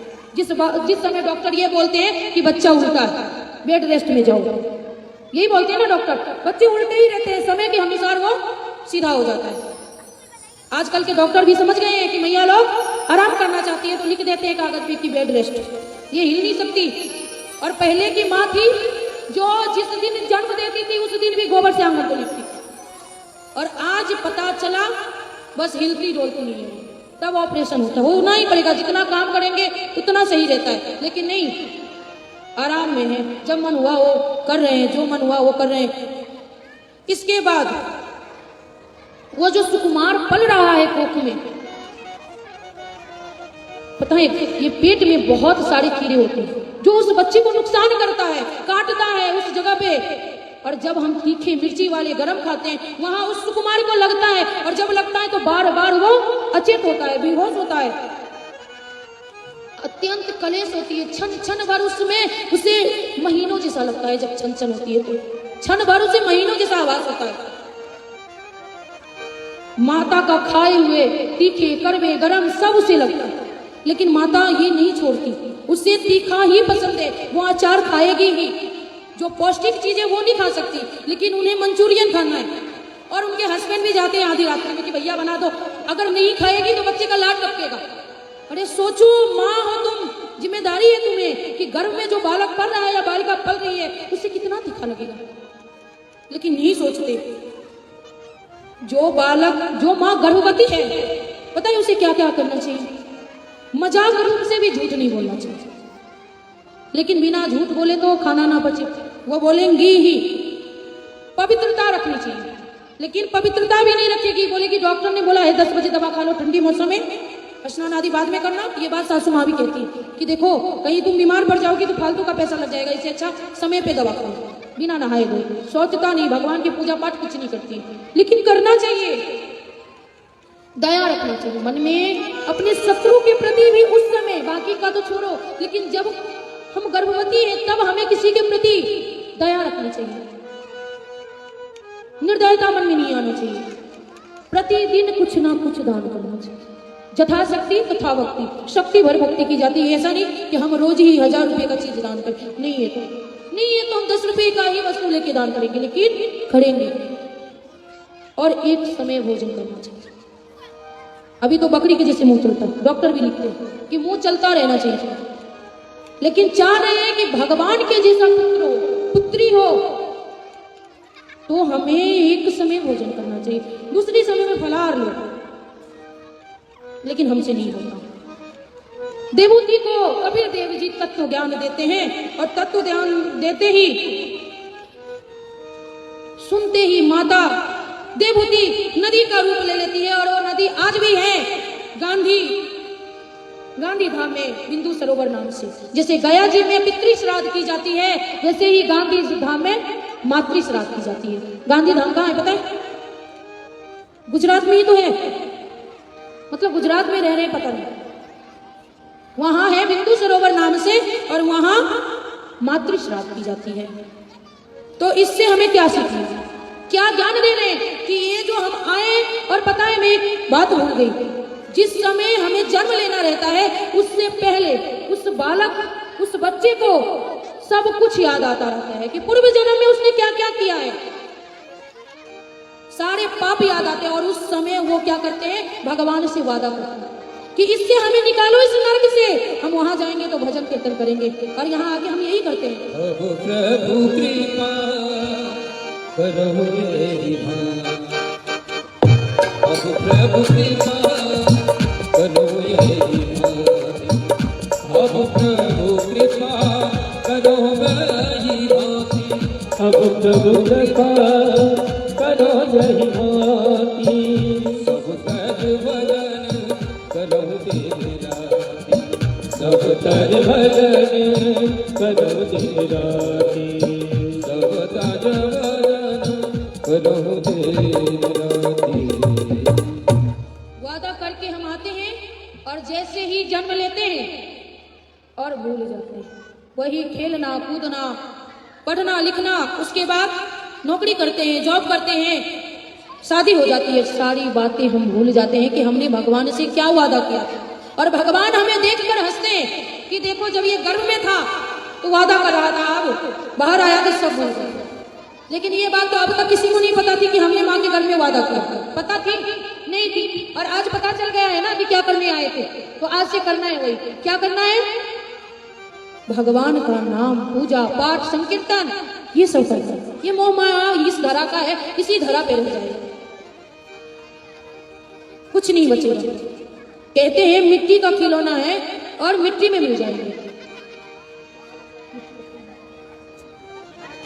और मानस जन्म अनमोल रे, इससे माटी में मत रौंद रे। अब जो मिला है फिर न मिलेगा, कभी नहीं कभी नहीं कभी नहीं।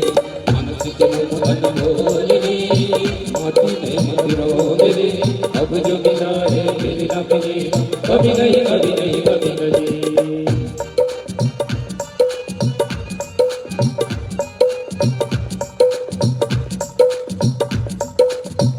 क्या क्या बनाने आए थे और क्या क्या बना बैठे,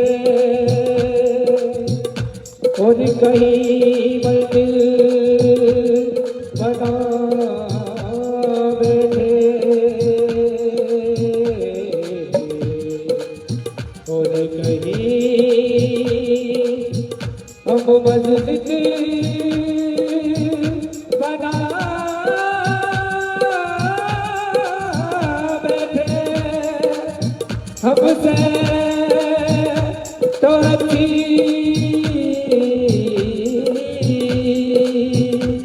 उन परिंदों की जात है। रीझ न जाना जग की सुंदरताई पे, रीझ न जाना इस जग की सुंदरताई पे। सोने की परवत लगी है गोबर की मिठाई पे। हर्ष जन्म मन भोर रे, इस माटी में मत रौंद रे। अब जो मिला है फिर न मिलेगा, कभी नहीं कभी नहीं कभी कभी, कभी नहीं कभी नहीं कभी कभी।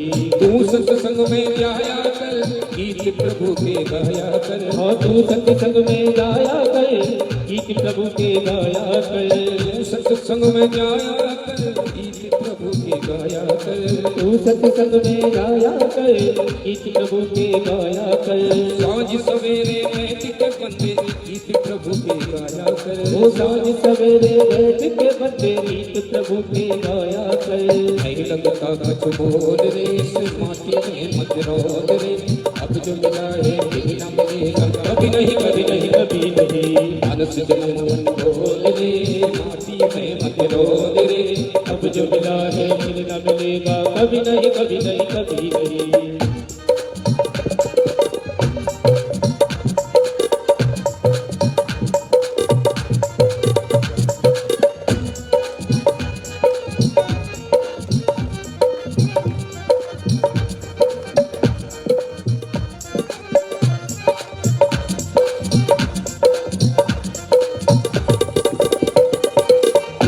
बुलबुला पानी का मत कर जोर जवानी का। तू है बुलबुला पानी का, मत कर जोर जवानी का।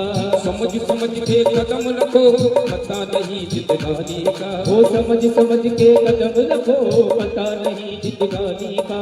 सबसे मीठा बोल रे, सबसे मीठा बोल रे। इस माटी में मत रौंद रे। अब जो मिला है फिर न मिलेगा, कभी नहीं कभी नहीं कभी नहीं। हर्ष जन्म मन बोल रे, माटी में नहीं रोक रे। अब जो मिला है फिर न मिलेगा, कभी नहीं कभी नहीं कभी नहीं।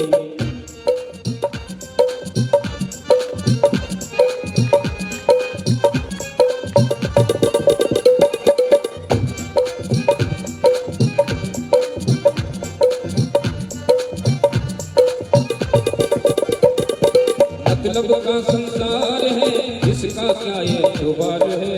मतलब का संसार है, इसका क्या एतबार है। संभल संभल के कदम रखो, फूल नहीं अंगार है। वो संभल संभल के कदम रखो, फूल नहीं अंगार है। की आंखें खोल रे, इस माटी में मत रौंद रे। मन की आंखें खोल रे, इस माटी में मत रौंद रे। अब जो मिला है फिर न मिलेगा, कभी नहीं कभी नहीं कभी नहीं। मानस जन्म मन बोल रे, इस माटी में मत रौंद रे। अब जो मिला है फिर न मिलेगा, कभी नहीं कभी नहीं कभी नहीं। मानस जन्म मन बोल रे, इस माटी में मत रौंद रे। अब जो मिला है फिर कभी नहीं कभी नहीं कभी नहीं कभी नहीं कभी नहीं कभी नहीं हाँ कभी नहीं कभी नहीं कभी नहीं कभी नहीं कभी नहीं कभी नहीं। ये जो मनुष्य जन्म है ना वो बहुत अनमोल है, पुनः नहीं मिलने वाला। आवाज खोलिए इसका। इसीलिए इसे धर्म में लगाइए, बातें कल भी कर लेंगे, लेकिन जो समय बीत जाएगा वो पुनः नहीं आने वाला। हाँ सोमवार आता है, 17 तारीख पुनः आती है। अभी ये दिसंबर जाएगा ना 2023, तो क्या अगली बार फिर आएगा क्या? नहीं आएगा ना। अब 24 आएगी, पुनः 23 नहीं आने वाला। और सोचो कि इस 23 में आप लोग ने क्या क्या किया। कुछ अच्छा कर्म किया नहीं किया, वही खाया पिया हंसा ऐश मौज किया, बस बात खत्म। लेकिन 23 गया तो कोई बात नहीं, अभी 24 आई ना, इसे सुधारना। आगे उनकी दूसरी पुत्री थी आकुति। आकुति का विवाह उन्होंने रुचि प्रजापति से संपन्न किया। आकुति के 2 संतान हुए, यज्ञ रूपी भगवान नारायण, और उनकी पुत्री जो हुई वो दक्षिणा। हम जो किसी को वो जो यज्ञ है ना, वो यही यज्ञ है जो हम करवाते, और वो दक्षिणा वही है जिसे हम आचार्य को देते। और यज्ञ करवा लिया और हमने दक्षिणा नहीं दी, और जब दक्षिणा नहीं देते तो हमें फल नहीं मिलता। क्यों? क्योंकि हम पत्नी को रख लेते हैं तो भैया का कोई मोल नहीं। आज तक राधे कृष्ण राम सीता आगे लक्ष्मी नारायण ऐसे ही आता है, सारे जगह स्त्री का सम्मान। और हम क्या करते हैं, दक्षिणा को, दक्षिणा मैया माता लक्ष्मी स्वरूपा को रख लेते हैं और कहते हैं बाद में कि ये आचार्य सही नहीं थे, अच्छे से पूजा नहीं कर रहे। कैसे सफल हुआ? क्योंकि आपने दक्षिणा नहीं दिया है। कहा जाता है शास्त्रों में कि दक्षिणा अगर एक दिन रोक लिए तो 2 गुना, तीसरे दिन 3 गुना, चौथे दिन, ऐसे करते करते बढ़ जाता है। इसीलिए योग्यता हो तो यज्ञ करवाओ, ना हो जब आएगी पैसा तब हम करवाएंगे, लेकिन दक्षिणा तुरंत हम दे देंगे, हम रखेंगे नहीं। तो वही माता लक्ष्मी के स्वरूपा उनके आकुति नामक पुत्री से दक्षिणा और यज्ञ हुए। मनु जी ने उस यज्ञ को अपने साथ ले गए। वो जो यज्ञ थे उन्हें अपने साथ ले गए, नातिकों के साथ में रहेंगे और एक को तू समान। जब विवाह योग्य हुई दक्षिणा, उसने प्रस्ताव रखा कि मुझे, क्योंकि नारायण है यज्ञ, तो लक्ष्मी किसी और से शादी कर ही नहीं सकती अपने नारायण के सिवा। तो लक्ष्मी जी ने, दक्षिणा ने रखा कि मुझे यज्ञ से विवाह करना है, और बड़े योग्य हो तो माता पिता भी मना नहीं करते। उनका विवाह यज्ञ से करवा दिया। अब दक्षिणा का जब विवाह यज्ञ से हुआ तो उनके 12 पुत्र हुए। तोष, प्रतोष, संतोष, भद्र, शांति, इक्षम, कवि, विभू, स्वर्ण, स्वहन, सुदेव और रोचक, ये 12 पुत्र हुए। इसके बाद अब कौन बचा? छोटी पुत्री प्रसूति। प्रसूति का विवाह उन्होंने ब्रह्मा जी के पुत्र दक्ष प्रजापति से किया। दक्ष प्रजापति से उन्हें सुंदर नेत्रों वाली 16 कन्याएं। उन्होंने भगवान ने अपनी सारी पुत्रियों किन्हें दे रहे? देखो, 13 धर्म को दिया, एक अग्नि को, एक समस्त पितृगण को, और एक जो बचा माता सती, उन्हें शिव को दिया। अब धर्म की जो पत्नियां 13, श्रद्धा से जो पुत्र हुआ वो है शुभ, वही शुभ जो हम दीवार पे लिखते हैं शुभ।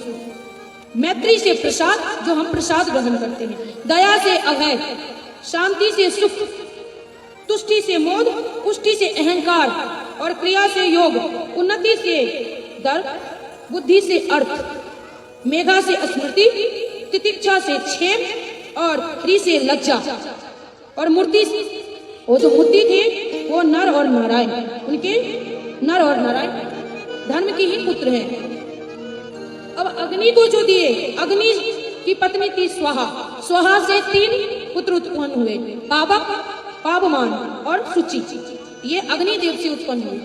पितर के पत्नी स्वधा से उन्होंने 2 पुत्री को जन्म दिया, धारणी और वायुना।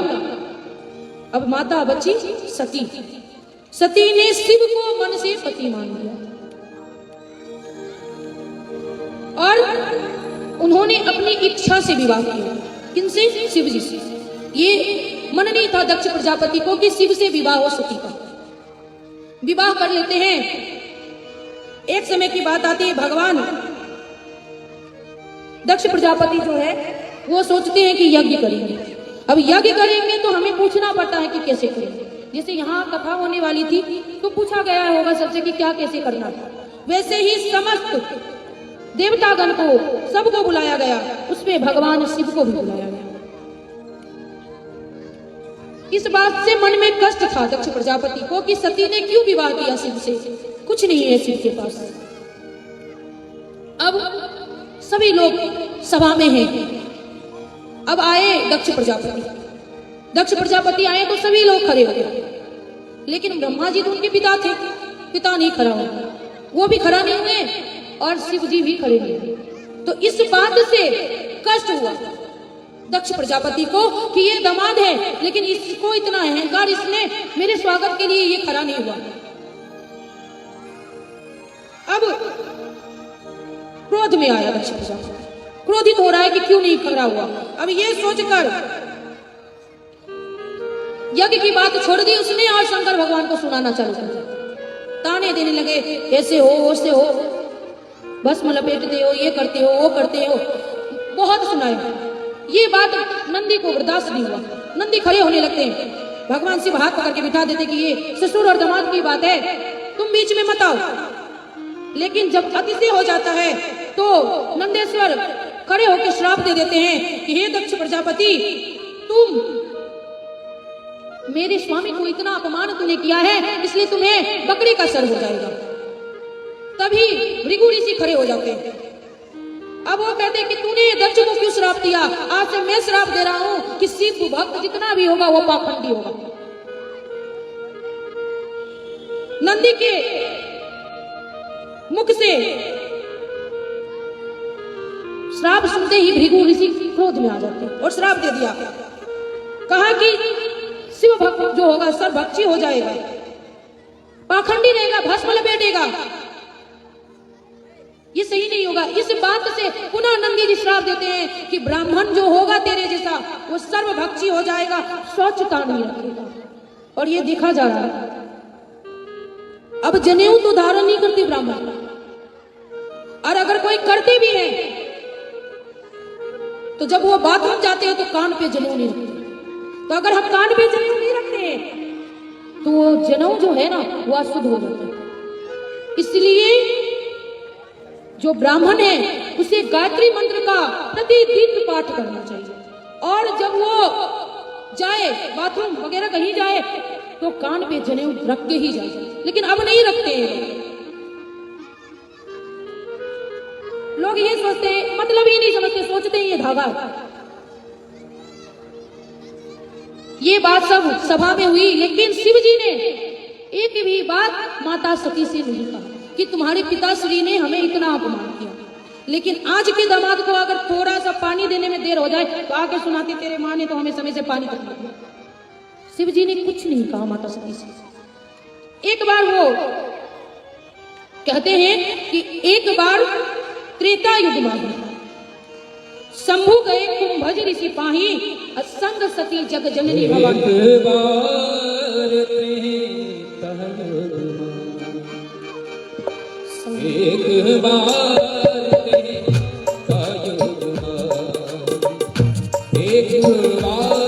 त्रेता युग मोही शंभु गए कुंभज ऋषि पाही, शंभु गए कुंभज ऋषि पाही। संग सती जग जननी भवानी, संग सती जग जननी भवानी, संग सती जग जननी भवानी, संग सती जग जननी भवानी। ओरे ओरे अखिल सरदारी, ओरे ओरे अखिल सरदारी। कहते हैं कि एक बार त्रेता युग में शिव जी अगस्त ऋषि के पास गए। उन्होंने साथ में जग जननी भवानी माता सती को भी लेके गए थे और ऋषि जी से उन्होंने संपूर्ण रामायण सुनी। शिव जी संपूर्ण रामायण सुने और पता है कि अगर हमें शिव को पाना है तो हमें ठाकुर जी का पूजन करना पड़ेगा, पहले उन्हें मनाना पड़ेगा। अगर ठाकुर जी को मनाना है तो हमें शिव जी को मनाना पड़ेगा, क्योंकि एक दूसरे को ये पूज्य मानते, एक दूसरे को ये गुरु मानते। मुनि अगस्त मुनि जी ने सारी राम कथा संपूर्ण सुनाया विस्तार से। इन्हें बहुत आनंद आया और साथ में माता सती जो थी वो भी ध्यान पूर्वक सुन रही थी। बहुत दिन रुके, कथा संपन्न हुई तो पुनः माता सती के साथ भगवान कैलाश पर्वत पे वापस आए और आकर गुणगान करते हैं कि मेरे स्वामी ऐसे हैं, ये हैं। इस बात से माता सती कुछ कह नहीं रही है, लेकिन मन में हो रहा है, कह तो रहे हैं वो भगवान है, लेकिन देखो अभी सीता जी खो गई हैं। अगर वो भगवान हैं तो एक मिनट में ढूंढ लेते, तो ये बन बन भटक क्यों रहे हैं? शिव जी अंतर्यामी, वो जान गए। उन्होंने कहा कि सती, अगर आपके मन में कोई संदेह हो तो परीक्षा ले लो। अब शिव जी कहे और मन में अगर स्त्रियों को ऐसा हो तो स्त्री क्या करती है कि अब तो मिल गया आदेश, अब हम कर सकते हैं। माता सती आ जाती है पृथ्वी लोक और माता सीता के रूप धारण करके राम जी के सम्मुख आती है। राम जी अब लक्ष्मण देख रहे हैं तो चकित हो जाते हैं कि भाभी कहां से आ गई, लेकिन राम जी उन्हें माता कहकर संबोधित करते हैं। कहे वो बहोर कहाँ प्रसके, वो बहोर कहाँ प्रसके, विपिन अकेल फिरत गए, विपिन अकेल फिरत गए। कहते हैं शिव जी, कहते हैं राम जी कि आप यहाँ हो माते, तो शिव जी कहाँ हैं? अकेले इस वन में आप क्या कर रहे हैं? अब हम किसी की यहाँ चुपके से जाए और हमें पहचान ले तो कितनी शर्मिंदगी महसूस होती है कि अरे पहचान लिया इसने। बहुत मन में अजीब सी होती है, वो तुरंत ही वापस आ जाती है और मुंह बना के खड़ी रहती है। शिव जी पूछते हैं कि ले लिया परीक्षा? वो कहती नहीं, कछु न परीक्षा ले गोसाई, परीक्षा लेते गोसाई, कछु न परीक्षा ले गोसाई, कछु न परीक्षा लेते गोसाई। कीन प्रणाम तुम्हारे नाई, हाँ कीन प्रणाम तुम्हारे नाई, तुम्हारे नाई, तुम्हारे नाई। कह रही है माता सती कि मैंने कुछ परीक्षा नहीं लिया, मुझे तो आप पे भरोसा था, बस मैं यूं ही गई थी। लेकिन शिव जी अंतर्यामी है, उन्होंने देख लिया कि ये झूठ बोल रही है, कुछ नहीं कहा माता सती से। अब वो पुनः अपनी तपस्या में बैठ जाते हैं, अपने लीन हो जाते हैं। माता सती को भान हो जाता है कि शायद स्वामी को पता चल गया, उन्होंने शायद हमें त्याग दिया, कुछ कहा नहीं। तब माता सती कहती हैं राम जी से कि आज से पहले या अभी तक मैंने शिव के अलावा किसी और को देखा हो या चाहा हो तो ये नहीं होगा, लेकिन अगर मैंने ऐसा कुछ नहीं किया हो तो प्रभु इस शरीर को उन्होंने त्यागा है ना, इस शरीर को जल्द से जल्द मैं छोड़ दूं और हर जन्म मुझे वो पति के रूप में मिले। सती मनत हरि संगल मांगा, जन्म जन्म शिव पद अनुराग, जन्म जन्म शिव पद अनुराग। सती मनत हरि संगल मांगा, जन्म जन्म शिव पद अनुराग, जन्म जन्म शिव पद अनुराग। वो हर जन्म भगवान शिव को अपने पति रूप में मांग रही है। अब एक दिन वो अपने ध्यान तोड़ते हैं और माता सती को सामने देखते हैं। फिर उन्होंने सोचा कि कुछ कथा सुना दूं इसे। अब पत्नी बाईं साइड तो वो बैठ नहीं सकती थी क्योंकि उनका परित्याग कर दिया था शिव जी ने, इसीलिए नीचे आसन लगाया और कथा सुनाने लगे। माता को नींद आ रही, उन्होंने देखा कि आकाश की ओर से विमान जा रहा है। उन्होंने पूछा शिव जी से कि ये लोग कहाँ जा रहे हैं। तब शिव जी बताते हैं कि ये तुम्हारे पिता के यहाँ जाते हैं, जा रहे हैं। पूछो शिव तब का मकानी, पिता जग सुन कछुआर सानी। और सती बिलो के प्यों बीमार, सती बिलो के क्यों बीमार। जात चले सुंदर बेदीनाना, जाति चले सुन कर भी गाना। किन्नर नाग सिद्ध कंदर्पा,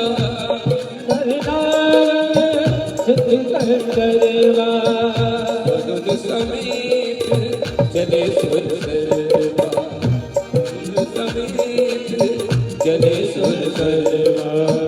सुर सुंदरी करे कलगाना, सुर सुंदरी करे कलगाना। सुनत श्रवण छू गई मुनिया, सुनत श्रवण छू गई मुनिया।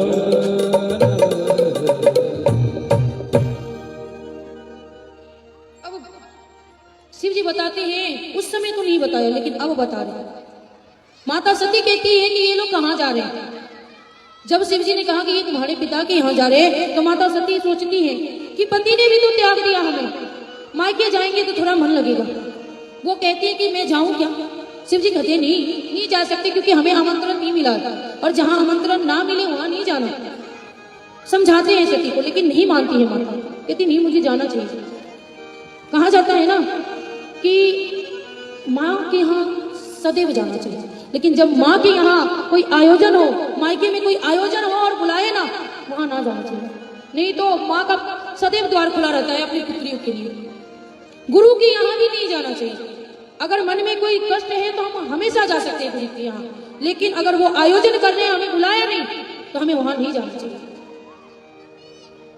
इसलिए माता सती कि हट कर रही कि मुझे मायके जाना है। शिव जी ने अपने नंदी को कहा कि लेके जाइए इन्हें, ये जाना चाहती हैं तो इन्हें लेके जाइए। माता सती आती हैं। अब यज्ञ का आयोजन हो रहा है, सभी अपने काम में व्यस्त हैं। बहनें सारी आई हैं और सबने जब देखा माता सती को आते हुए, तो जो कोई खुश रहता है ना, मुस्कुराए तो देखना खुश है, लेकिन जोर से हंस दे तो समझ लेना चाहिए कि ये मजाक हो।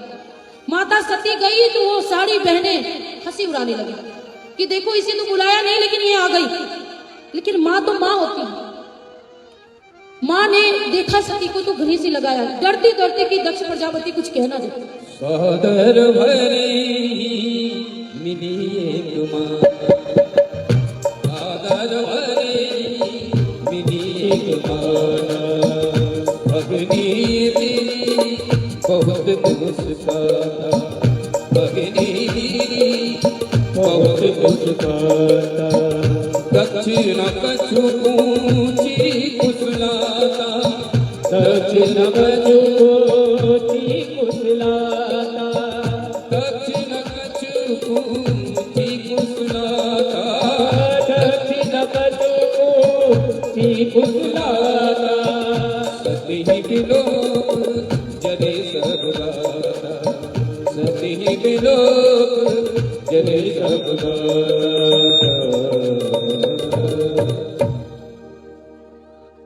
माता सती कहती हैं कि हमें थोड़ा यज्ञ स्थल देखना है। माँ कहती है जाओ। उन्होंने देखा कि सबका स्थान दिया हुआ है, लेकिन मेरे पति का नहीं दिया। शिव जी का कोई स्थान नहीं दिया गया है। वो दुखी हो जाती है और उसी समय उन ऋषिवर से कहती हैं कि मेरा जो पिता है वो मंदबुद्धि का है, उसी समझ नहीं है, लेकिन आप लोग तो ब्राह्मण हो, आप लोग तो समझाते। अगर ये नहीं समझते तो आप लोग ये यज्ञ छोड़ के चले जाते। लेकिन इतना बड़ा अपमान आपने कैसे सहा? और कोई मेरे पति का अपमान करे वो मुझे सहन नहीं। इसी कहती है ऋषिवर से कि जिस प्रकार आपने अपमान सहा है मेरे पति का,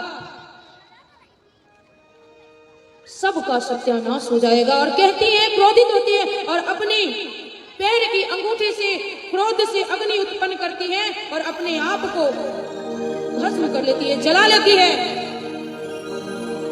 अब ये बात जाके कहते हैं शिव जी को नंदी। शिव जी क्रोध से तांडव करने लगते हैं और तुरंत जटा तोड़ करके वीरभद्र को उत्पन्न करते हैं और कहते हैं, जा और दक्ष प्रजापति का यज्ञ विध्वंस कर दो।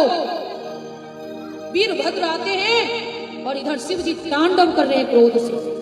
वीरभद्र आके ऋषि वर्ग सबको दाढ़ी नोच लेते हैं, मुझे नोच लेते हैं, हवन कुंड तोड़ देते हैं और दक्ष प्रजापति का सर धड़ से क्रोध से शिव जी तांडव कर रहे हैं। वो आए और माता सती को अपने कांधे पे लेकर के पूरे तांडव करने लगे। ये सब देखा नहीं गया नारायण जी। अपनी सुदर्शन से माता सती के शरीर को टुकड़े में बांट दिया और वो आज भी पृथ्वी पे है, शक्ति पीठ के नाम से जाना जाता है। माता सती का ही वो अंग है, जहां भी शक्ति पीठ है माता सती का अंग है। उसी में से एक है कामाख्या देवी। जिन्हें संतान नहीं होता ना, अगर वो माता कामाख्या से कहती है तो वहां कहने से, मन्नत रखने से होता है। ये आजमाया हुआ है। अब इतने क्रोधित हैं, शांत नहीं हो रहे शिव जी।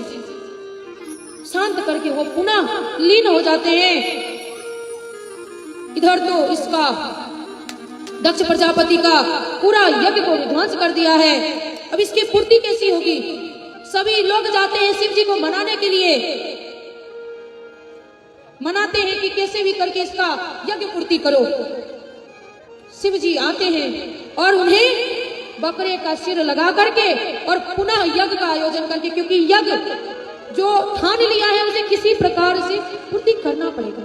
और इस कथा से एक बात और सीखने को मिलती है कि अगर किसी को अपमान करने के लिए अच्छा काम करे ना, वो सफल नहीं होता। दक्ष प्रजापति ने शिव के अपमान के लिए उस यज्ञ का आयोजन किया कि हम तुम्हें नहीं बुलाएंगे, और देखो यज्ञ की हालत क्या होगी। इसीलिए किसी से द्वेष करके, उससे अपमान करने के विचार से हमें कभी भी कोई अच्छा काम नहीं करना चाहिए, क्योंकि वो सफल नहीं होगा।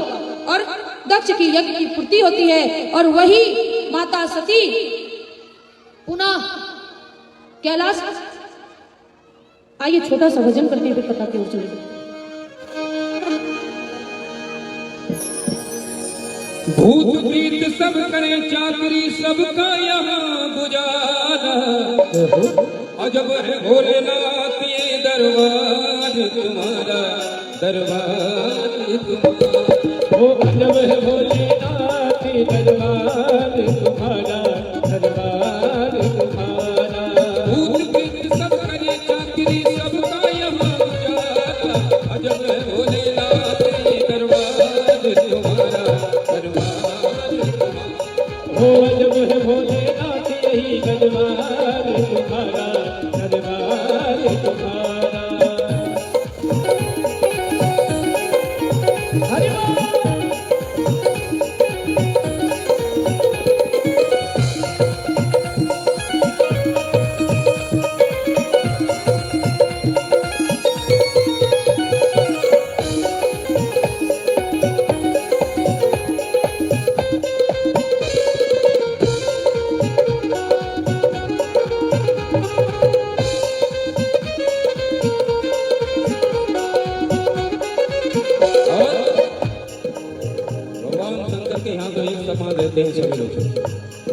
बाग बेल को हरदम एक जगह पर राखे। ओ बाग बेल को हरदम हर एक जगह पर राखे। बाग बेल को हरदम एक जगह पर राखे। ओ बाग बेल को हरदम हर एक जगह पर राखे। कभी नहीं दूजे को बुरी नजर से ताके। ओ कभी नहीं दूजे को वो बुरी नजर से ताके। कहीं और नहीं देखा हमने ऐसा गजब नजारा। कहीं और नहीं देखा हमने ऐसा गजब नजारा। अजब है भोलेनाथ ये दरबार तुम्हारा, दरबार तुम्हारा। ओ गजब है भोलेनाथ यही दरबार तुम्हारा, दरबार तुम्हारा। भूत प्रीत सब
गणपति राखे चूहा गणपति राखे चूहा कभी सर्प नहीं छुआ ओ गणपति राखे चूहा कभी सर्प नहीं छुआ गणपति राखे चूहा कभी सर्प नहीं छुआ ओ गणपति राखे चूहा कभी सर्प नहीं छुआ बोल सर्प लटकाए कार्तिक मोर नचाए ओ बोल सर्प लटकाए कार्तिक मोर नचाए बोल सर्प लटकाए कार्तिक मोर नचाए अभी बोल सर्प लटकाए कार्तिक मोर नचाए आज कोई कानून नहीं है अनुशासन है सारा आज कोई कानून नहीं है अनुशासन है सारा आज वह भोलेनाथ जी दरबार तुम्हारा दरबार तुम्हारा जब है भोलेनाथ जी दरबार तुम्हारा दरबार तुम्हारा भूत प्रेत सब करे चाकरी भूत प्रेत सब करे चाकरी सबका यहाँ गुजारा आज वह भोलेनाथ जी दरबार तुम्हारा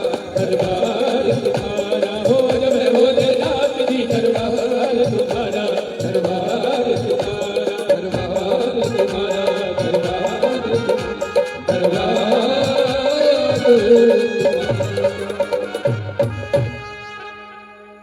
प्रेम से बोली शंकर भगवान की जय। अब माता सती हिमालय की पुत्री पार्वती के रूप में आई।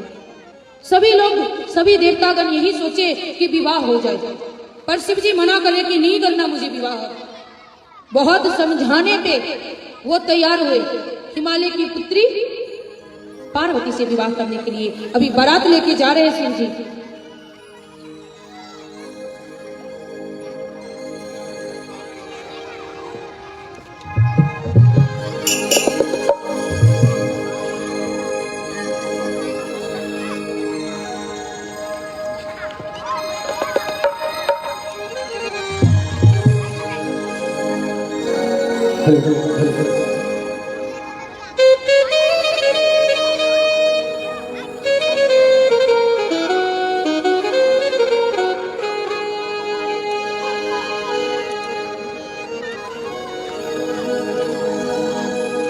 और भोले जी चले दूल्हा बन के भोले जी चले दूल्हा बन के और नादिया पे हो की सभा भोले जी चले दूल्हा बन के हो गए सवार भोला जी चले दूल्हा बन के नादिया पे हो की सभा भोले जी चले दूल्हा बन के नादिया में हो गए सवार भोले जी चले दूल्हा बन के भोले जी चले दूल्हा बन के भोले जी चले दूल्हा बन के हाँ भोला जी चले दूल्हा बन के भोले जी चले दूल्हा बन के नादिया पे हो की सभा भोले जी चले दूल्हा बन के नादिया में हो गए सवार भोले जी चले दूल्हा बन के और भाकर धतूरा वरवा भोले जी चले दूल्हा बन के भाकर धतूरा वरवा भोले जी चले दूल्हा बन के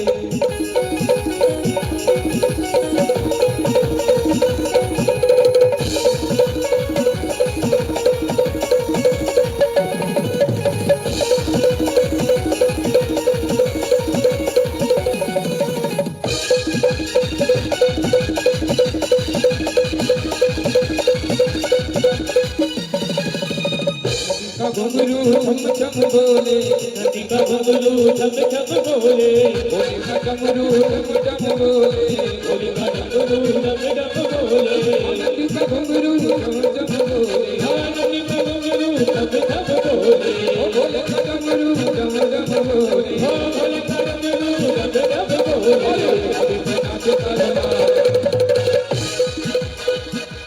नाचे तारो ना भोले जी चले दूल्हा बन के में हो गए सवार भोले जी चले दूल्हा बन के धतूरा वरवा भोले जी चले दूल्हा बन के नादिया में हो गए सवार भोले जी चले दूल्हा बन के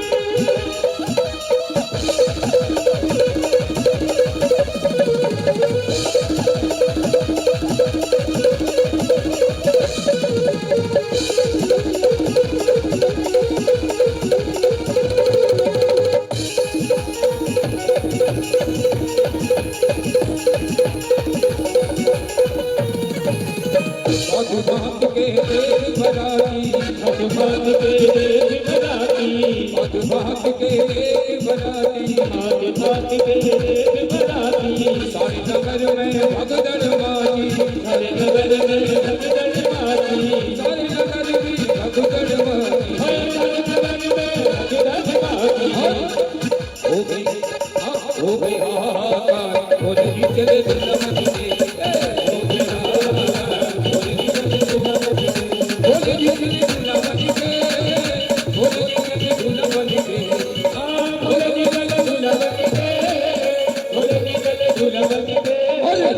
भगुरा ना बोले जी चले दुल्हन के आगे दूल्हा था बोली चले दुल्हन के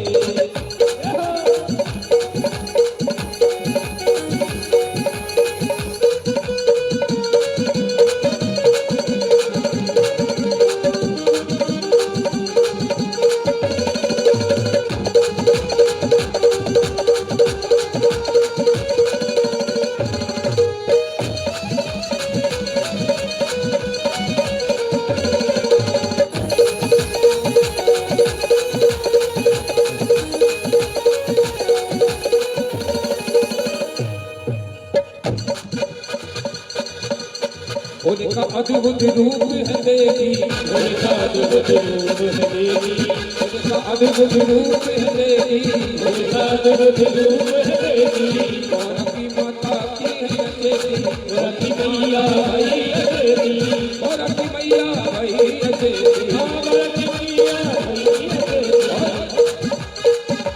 हाथों से छूट गया था हाथों से छूट गया था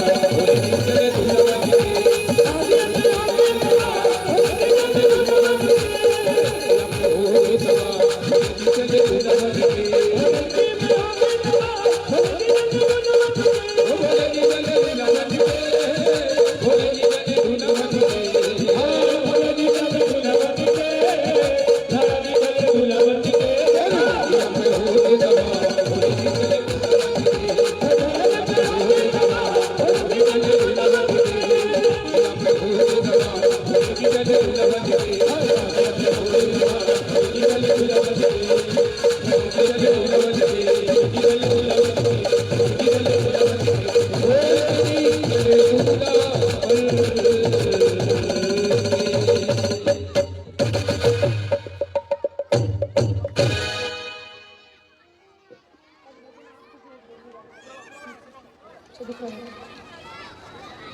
अब भोलेनाथ बारात लेके गए कहाँ?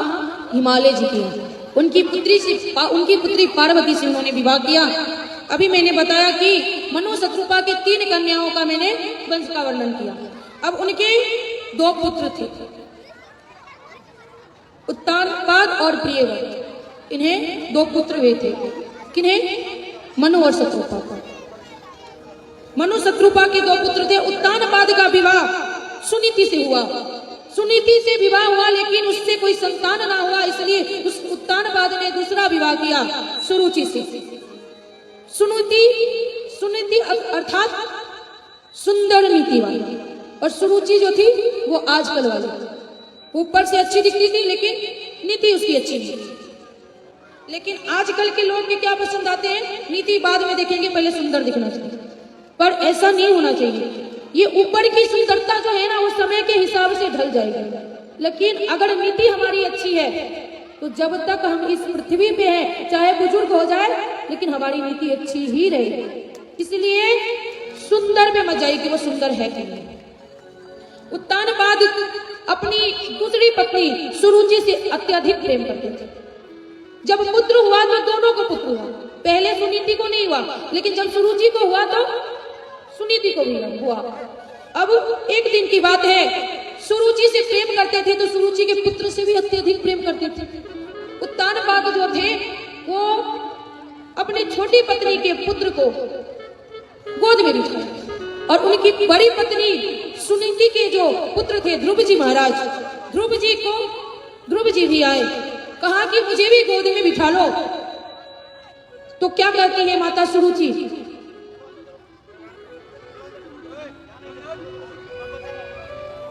कृपया मैया आप हल्ला मत मचाइए। खुद भी नहीं सुनती और दूसरे को भी नहीं सुनने देती। अगर कथा सुन रही है तो ध्यान पूर्वक सुनिए। दुनिया वाले क्या कर रहे हैं उसे छोड़िए, क्योंकि हम अगर थोड़ा हिलेंगे डोलेंगे बातें करेंगे तो खुद तो डिस्टर्ब होते हैं, सामने वाले को भी करते हैं। तो माता सुरुचि कहते हैं, ध्रुव जी कहते हैं कि हमें गोद में बिठाइए आप, क्योंकि ध्रुव जी का भी तो अधिकार है, क्योंकि वो भी तो पुत्र हैं। उन्होंने अपना अधिकार जताया कि पिताश्री हमें भी गोद में बिठाइए। माता सुरुचि कहती हैं कि देख पुत्र, अगर तुम्हें पिता की गोद में बैठना है या इस सिंहासन पे बैठना है तो इसके लिए तुझे मेरे गर्भ से जन्म लेना पड़ेगा। वो 5 वर्ष का बालक क्या जाने कि किसे गर्व कहते हैं और किसे ये भेदभाव कहते हैं। रोते हुए माँ से पूछा, अपनी सौतेली माँ से, कि माँ, आपके गर्भ से जन्म लेने के लिए मुझे क्या करना पड़ेगा। बुराई करते करते लेकिन माता सुरुचि ने बता दिया कि अगर मेरे गर्भ से जन्म लेना है तो तुझे भगवान को प्रसन्न करना पड़ेगा। तो इसके लिए क्या करना होगा? तो वन में जाकर तपस्या करना पड़ेगा। वो बालक समझा कि मुझे पिता के गोद में बैठना है। ये सोचकर आती और रोते रोते माँ से बताती है, माता सुनीति से, कि माँ, छोटी माँ ने ऐसे बताया है हमें। माता सुनीति कहती है कि जो कहा है तुम्हारी छोटी माँ ने वो सत्य कहा है। तू इस गोद के लिए रोता है, तू चाहे तो परम पिता के गोद में बैठ सकता है। लेकिन ये बात माता सुनीति कह रही है, हम लोग नहीं कह सकते। हम लोग तो अपना अधिकार जमाने के लिए एक दूसरे, दोनों छोटे बड़े सौतन को मिलकर एक दूसरे के बाल खींचने लगते कि तेरे पुत्र का अधिकार है तो मेरे पुत्र का भी अधिकार। लेकिन माता सुनीति ने ये नहीं किया, कहा कि जो तेरी छोटी माँ ने तुझे कहा है वो बिल्कुल सत्य कहा है। वो 5 वर्ष के आयु में माँ से आज्ञा लेकर वन की ओर चले जाते हैं।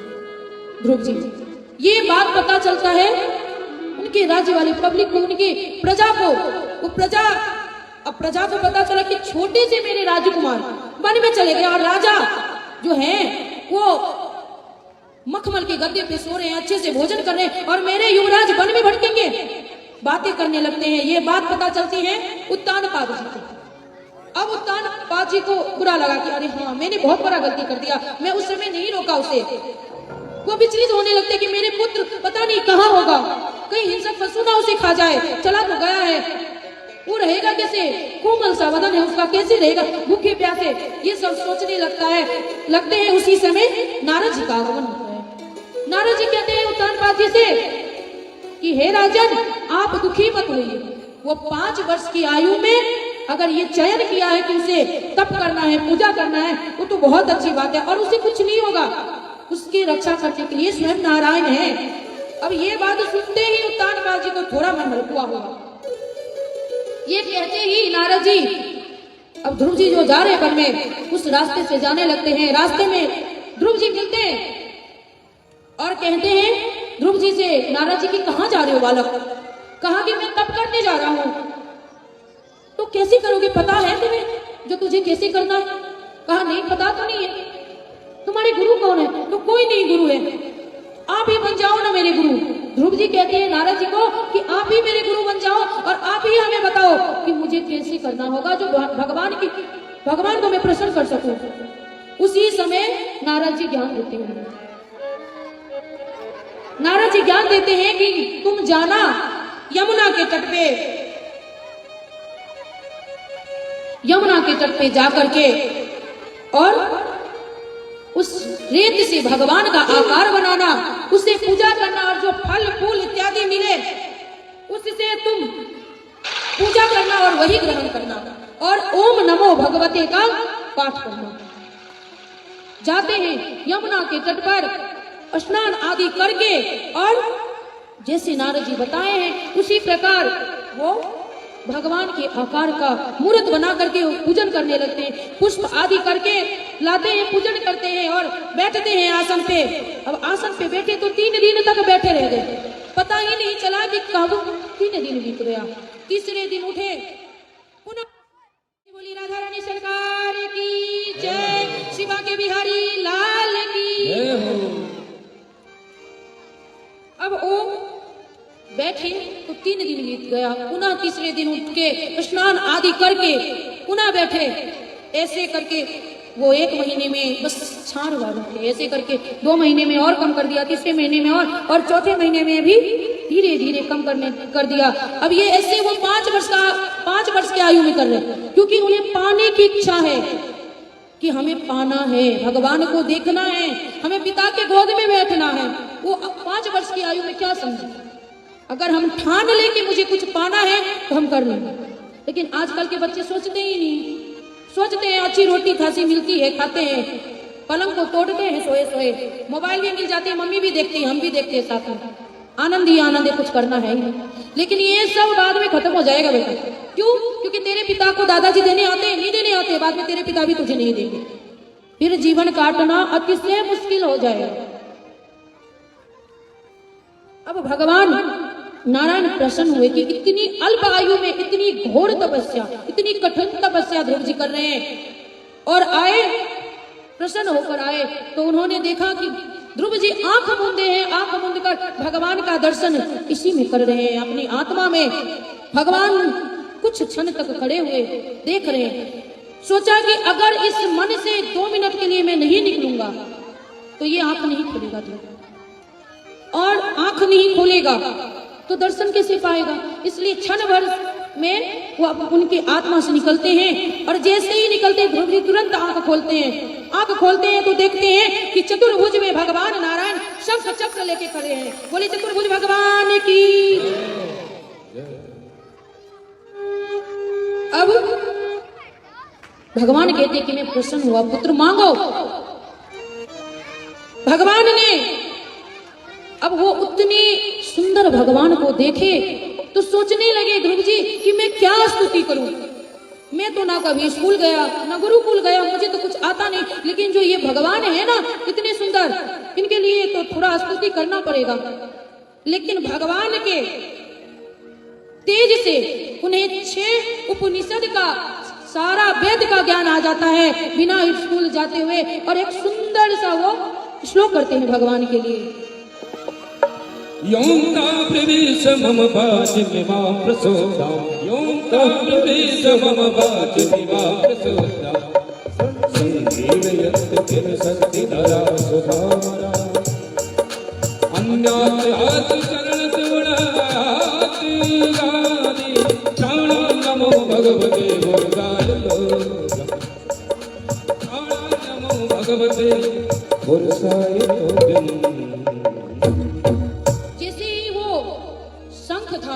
उनकी हाथ में वो शंख उनके मुख में लगा देते हैं, और मुख में लगाते हुए ही सारे वेद का ज्ञान उन्हें आ जाता है, और ये श्लोक करते हैं। और करके भगवान पूछते हैं कि पुत्र तुम्हें क्या इच्छा है।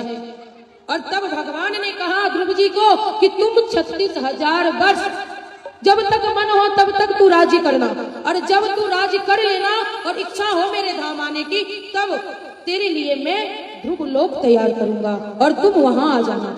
तब ध्रुव जी 36,000 वर्ष राज करते हैं। लेकिन सब मिलने के बाद ध्रुव जी रोने लगते हैं, कहते हैं कि मैं कितना अभागा हूँ कि लोग भगवान से दर्शन करने के लिए तड़पते हैं, और आज मैंने भगवान का दर्शन किया, लेकिन भगवान से मैंने इस क्यों दर्शन किया, क्यों तब किया, इसलिए कि मुझे पृथ्वी लोक का सुख मिले। लेकिन नहीं, मुझे ऐसा नहीं करना था। सभी लोग कह रहे हैं, उन्हें समझा रहे हैं कि ध्रुव तूने जो किया वो तुम्हें मिल गया, ध्रुव लोक मिला, तू राज्य कर ले, सब कुछ मिल गया तुम्हें, अब किस चीज से दुख है। तो कहते हैं कि भगवान से हमें इतना ज्ञान नहीं रहा कि मैं भगवान से भगवान को मांग लूं, मैं भगवान से इस पृथ्वी लोक का सुख मांगू। कभी भी भगवान से भगवान को मांगो, अगर भगवान से भगवान को मानोगे ना तो बैंक अपने पास आ जाएगी, तो एटीएम की जरूरत नहीं पड़ेगी। इसलिए भगवान को ही मांगो। इस प्रकार वो 36 वर्ष राज करके और फिर भगवान के धाम जाते हैं, और भगवान ध्रुव लोक तैयार करते हैं। 5 वर्ष की आयु में, इस कथा से हमें यही सीख मिलती है कि ध्रुव जी चाहे तो 5 वर्ष की आयु में भगवान को प्राप्त कर लिया, और हमारी उम्र बीत गई, हमने कुछ नहीं किया। कल आगे की कथा में भरत चरित्र है, नर्क का वर्णन है, अजामिल उपाख्यान है, ऐसे कई कथाएं कल है। और आज की कथा इतना ही, अपनी वाणी को मैं विराम करती हूँ। बोले भागवत भगवान की जय, राधे रानी सरकार की जय। एक बार मुस्कुरा के बोलिए जय श्री। कल हमने बताया था ना, यदि कोई पानी में डूब रहा हो तो क्या ऊपर करता है, जोर से बोलिए जय श्री। मेरी बूढ़ी बूढ़ी माताएं हैं ना, वो भी एक बार दांत दिखा के बोले ना जय श्री।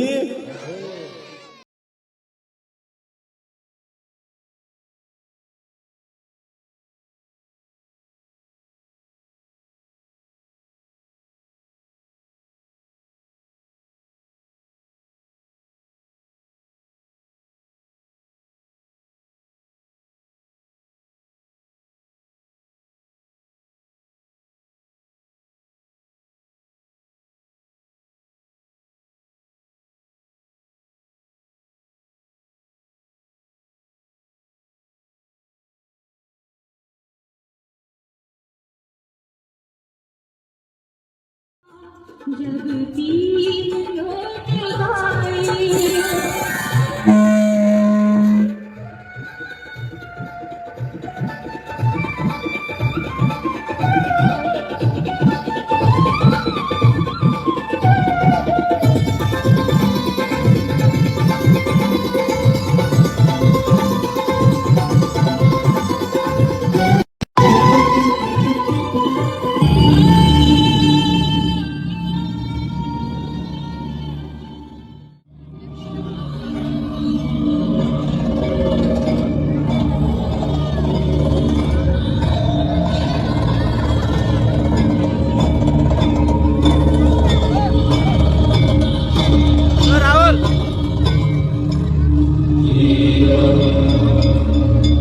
सभी भक्त बैठ जाए सभी गणतंत्र बैठ जाएगा। पीछे बड़ी दिक्कत हो रही है, सभी बैठ जाए। कार्यकर्ताओं से निवेदन सबको बैठाए।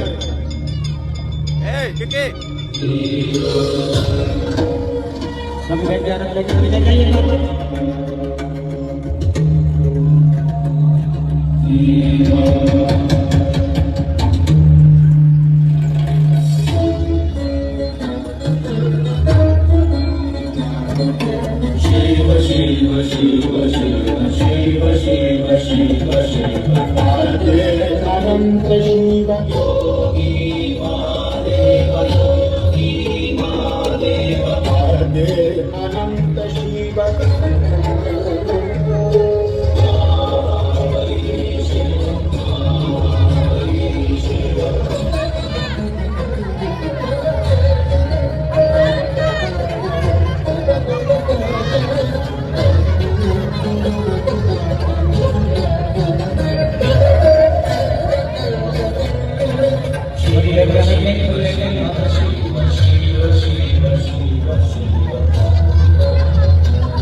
राहुल सामने से लेना है ना, क्या हुआ?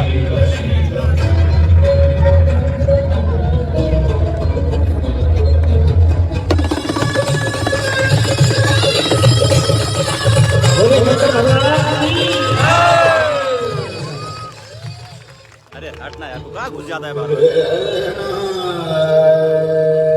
फिर आया तू, फिर आऊंगा।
इसको खींचिए ना थोड़ा, लगाना है उसी में,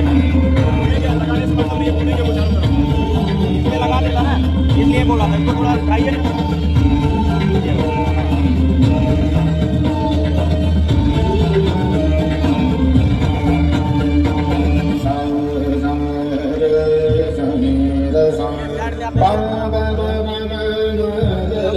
लोग देख रहा है तो इसीलिए तो मैं लगा रहा था स्टैंड पे यार।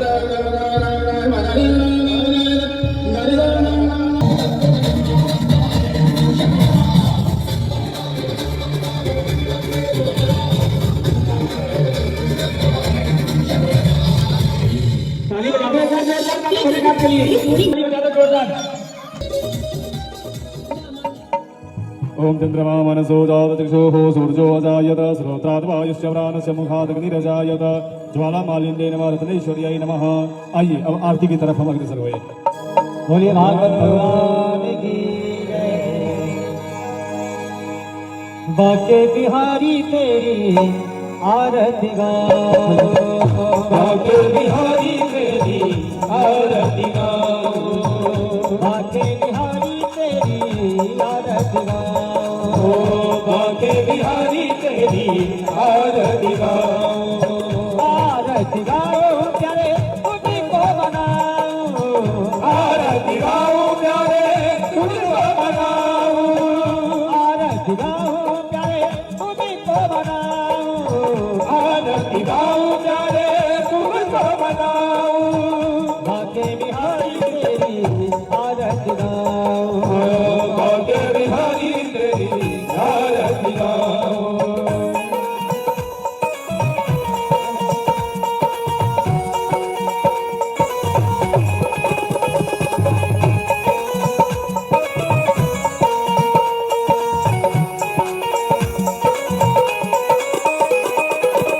मोर मुकुट तेरे शीश तो है, मोर मुकुट तेरे शीश तो है, प्यारी बंसी मेरा मन मोह है, प्यारी बंसी मेरा मन मोह है, देखी छवि में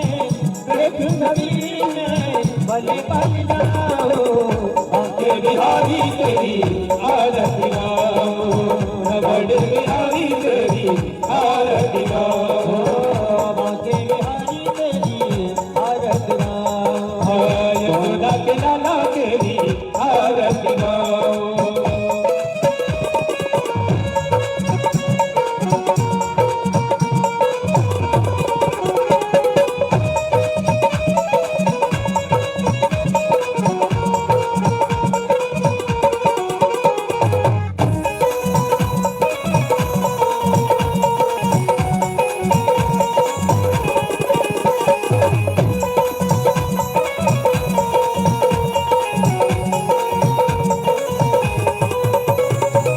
चरणों से निकली गंगा प्यारी, नदियों से निकली गंगा प्यारी, जिसने सारी दुनिया तारी, जिसने सारी दुनिया तारी, है उन चरणों पे, है उन चरणों पे सजदा हूँ, भाग्य बिहारी तेरी आरती गाओ, बड़ बिहारी तेरी आरती गाओ।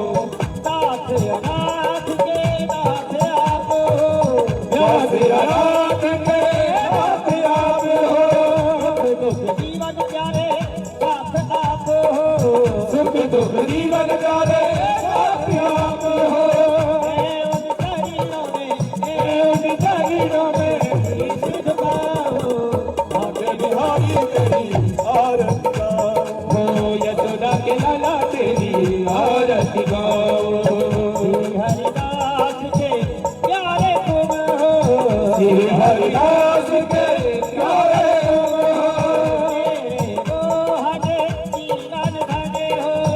तेरे मोहन जीवन धन हो, प्यारी छवि तेरी मन में बसाओ, हो प्यारी छवि तेरी मन में बसाओ, भाग्य बिहारी तेरी आरती गाओ, हो बड़ बिहारी तेरी आरती गाओ।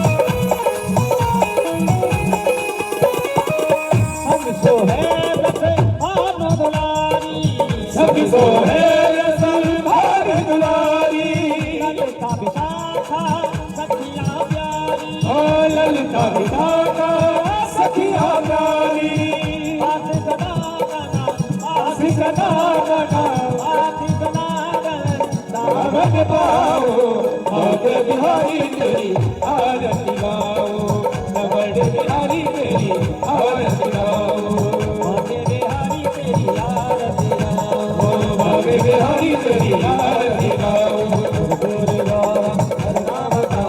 संसार सारम मुझे प्यारो, सदा बदलतम निराल बिहन, भव भवानी मैं सब नमामि, त्वमेव माता सबका त्वमेव, त्वमेव वरदं सत्वा त्वमेव, त्वमेव वेद्यं गुणं त्वमेव, त्वमेव धर्मं मम देवदेव, त्वमेव धर्मं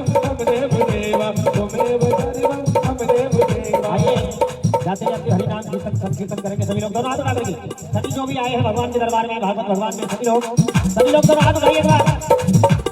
दोनों हाथ उठा के राधे कृष्णा कृष्णा कृष्णा राधे राधे राधे राधे राधे कृष्णा राधे राधे कृष्णा राधे राधे राधे राधे कृष्णा कृष्णा कृष्णा राधे राधे राधे राधे राधे कृष्णा राधे कृष्णा कृष्णा कृष्णा राधे राधे राधे राधे राधे राधे राधे राधे कृष्णा राधे कृष्णा कृष्णा कृष्णा राधे राधे कृष्णा कृष्णा कृष्णा राधे राधे राधे राधे कृष्णा राधे कृष्णा कृष्णा कृष्णा राधे राधे जय श्री गोविंद हरे मुरारे हे नाथ नारायण वासुदेवा जय श्री गोविंद हरे मुरारे हे नाथ नारायण वासुदेवा जय श्री गोविंद हरे मुरारे हे नाथ नारायण वासुदेवा जय श्री गोविंद हरे मुरारे हे नाथ नारायण वासुदेवा हरे राम हरे राम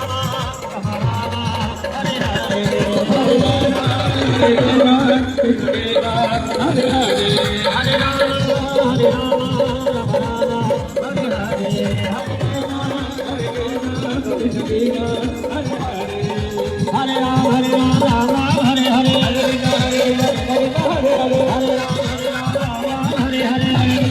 हरे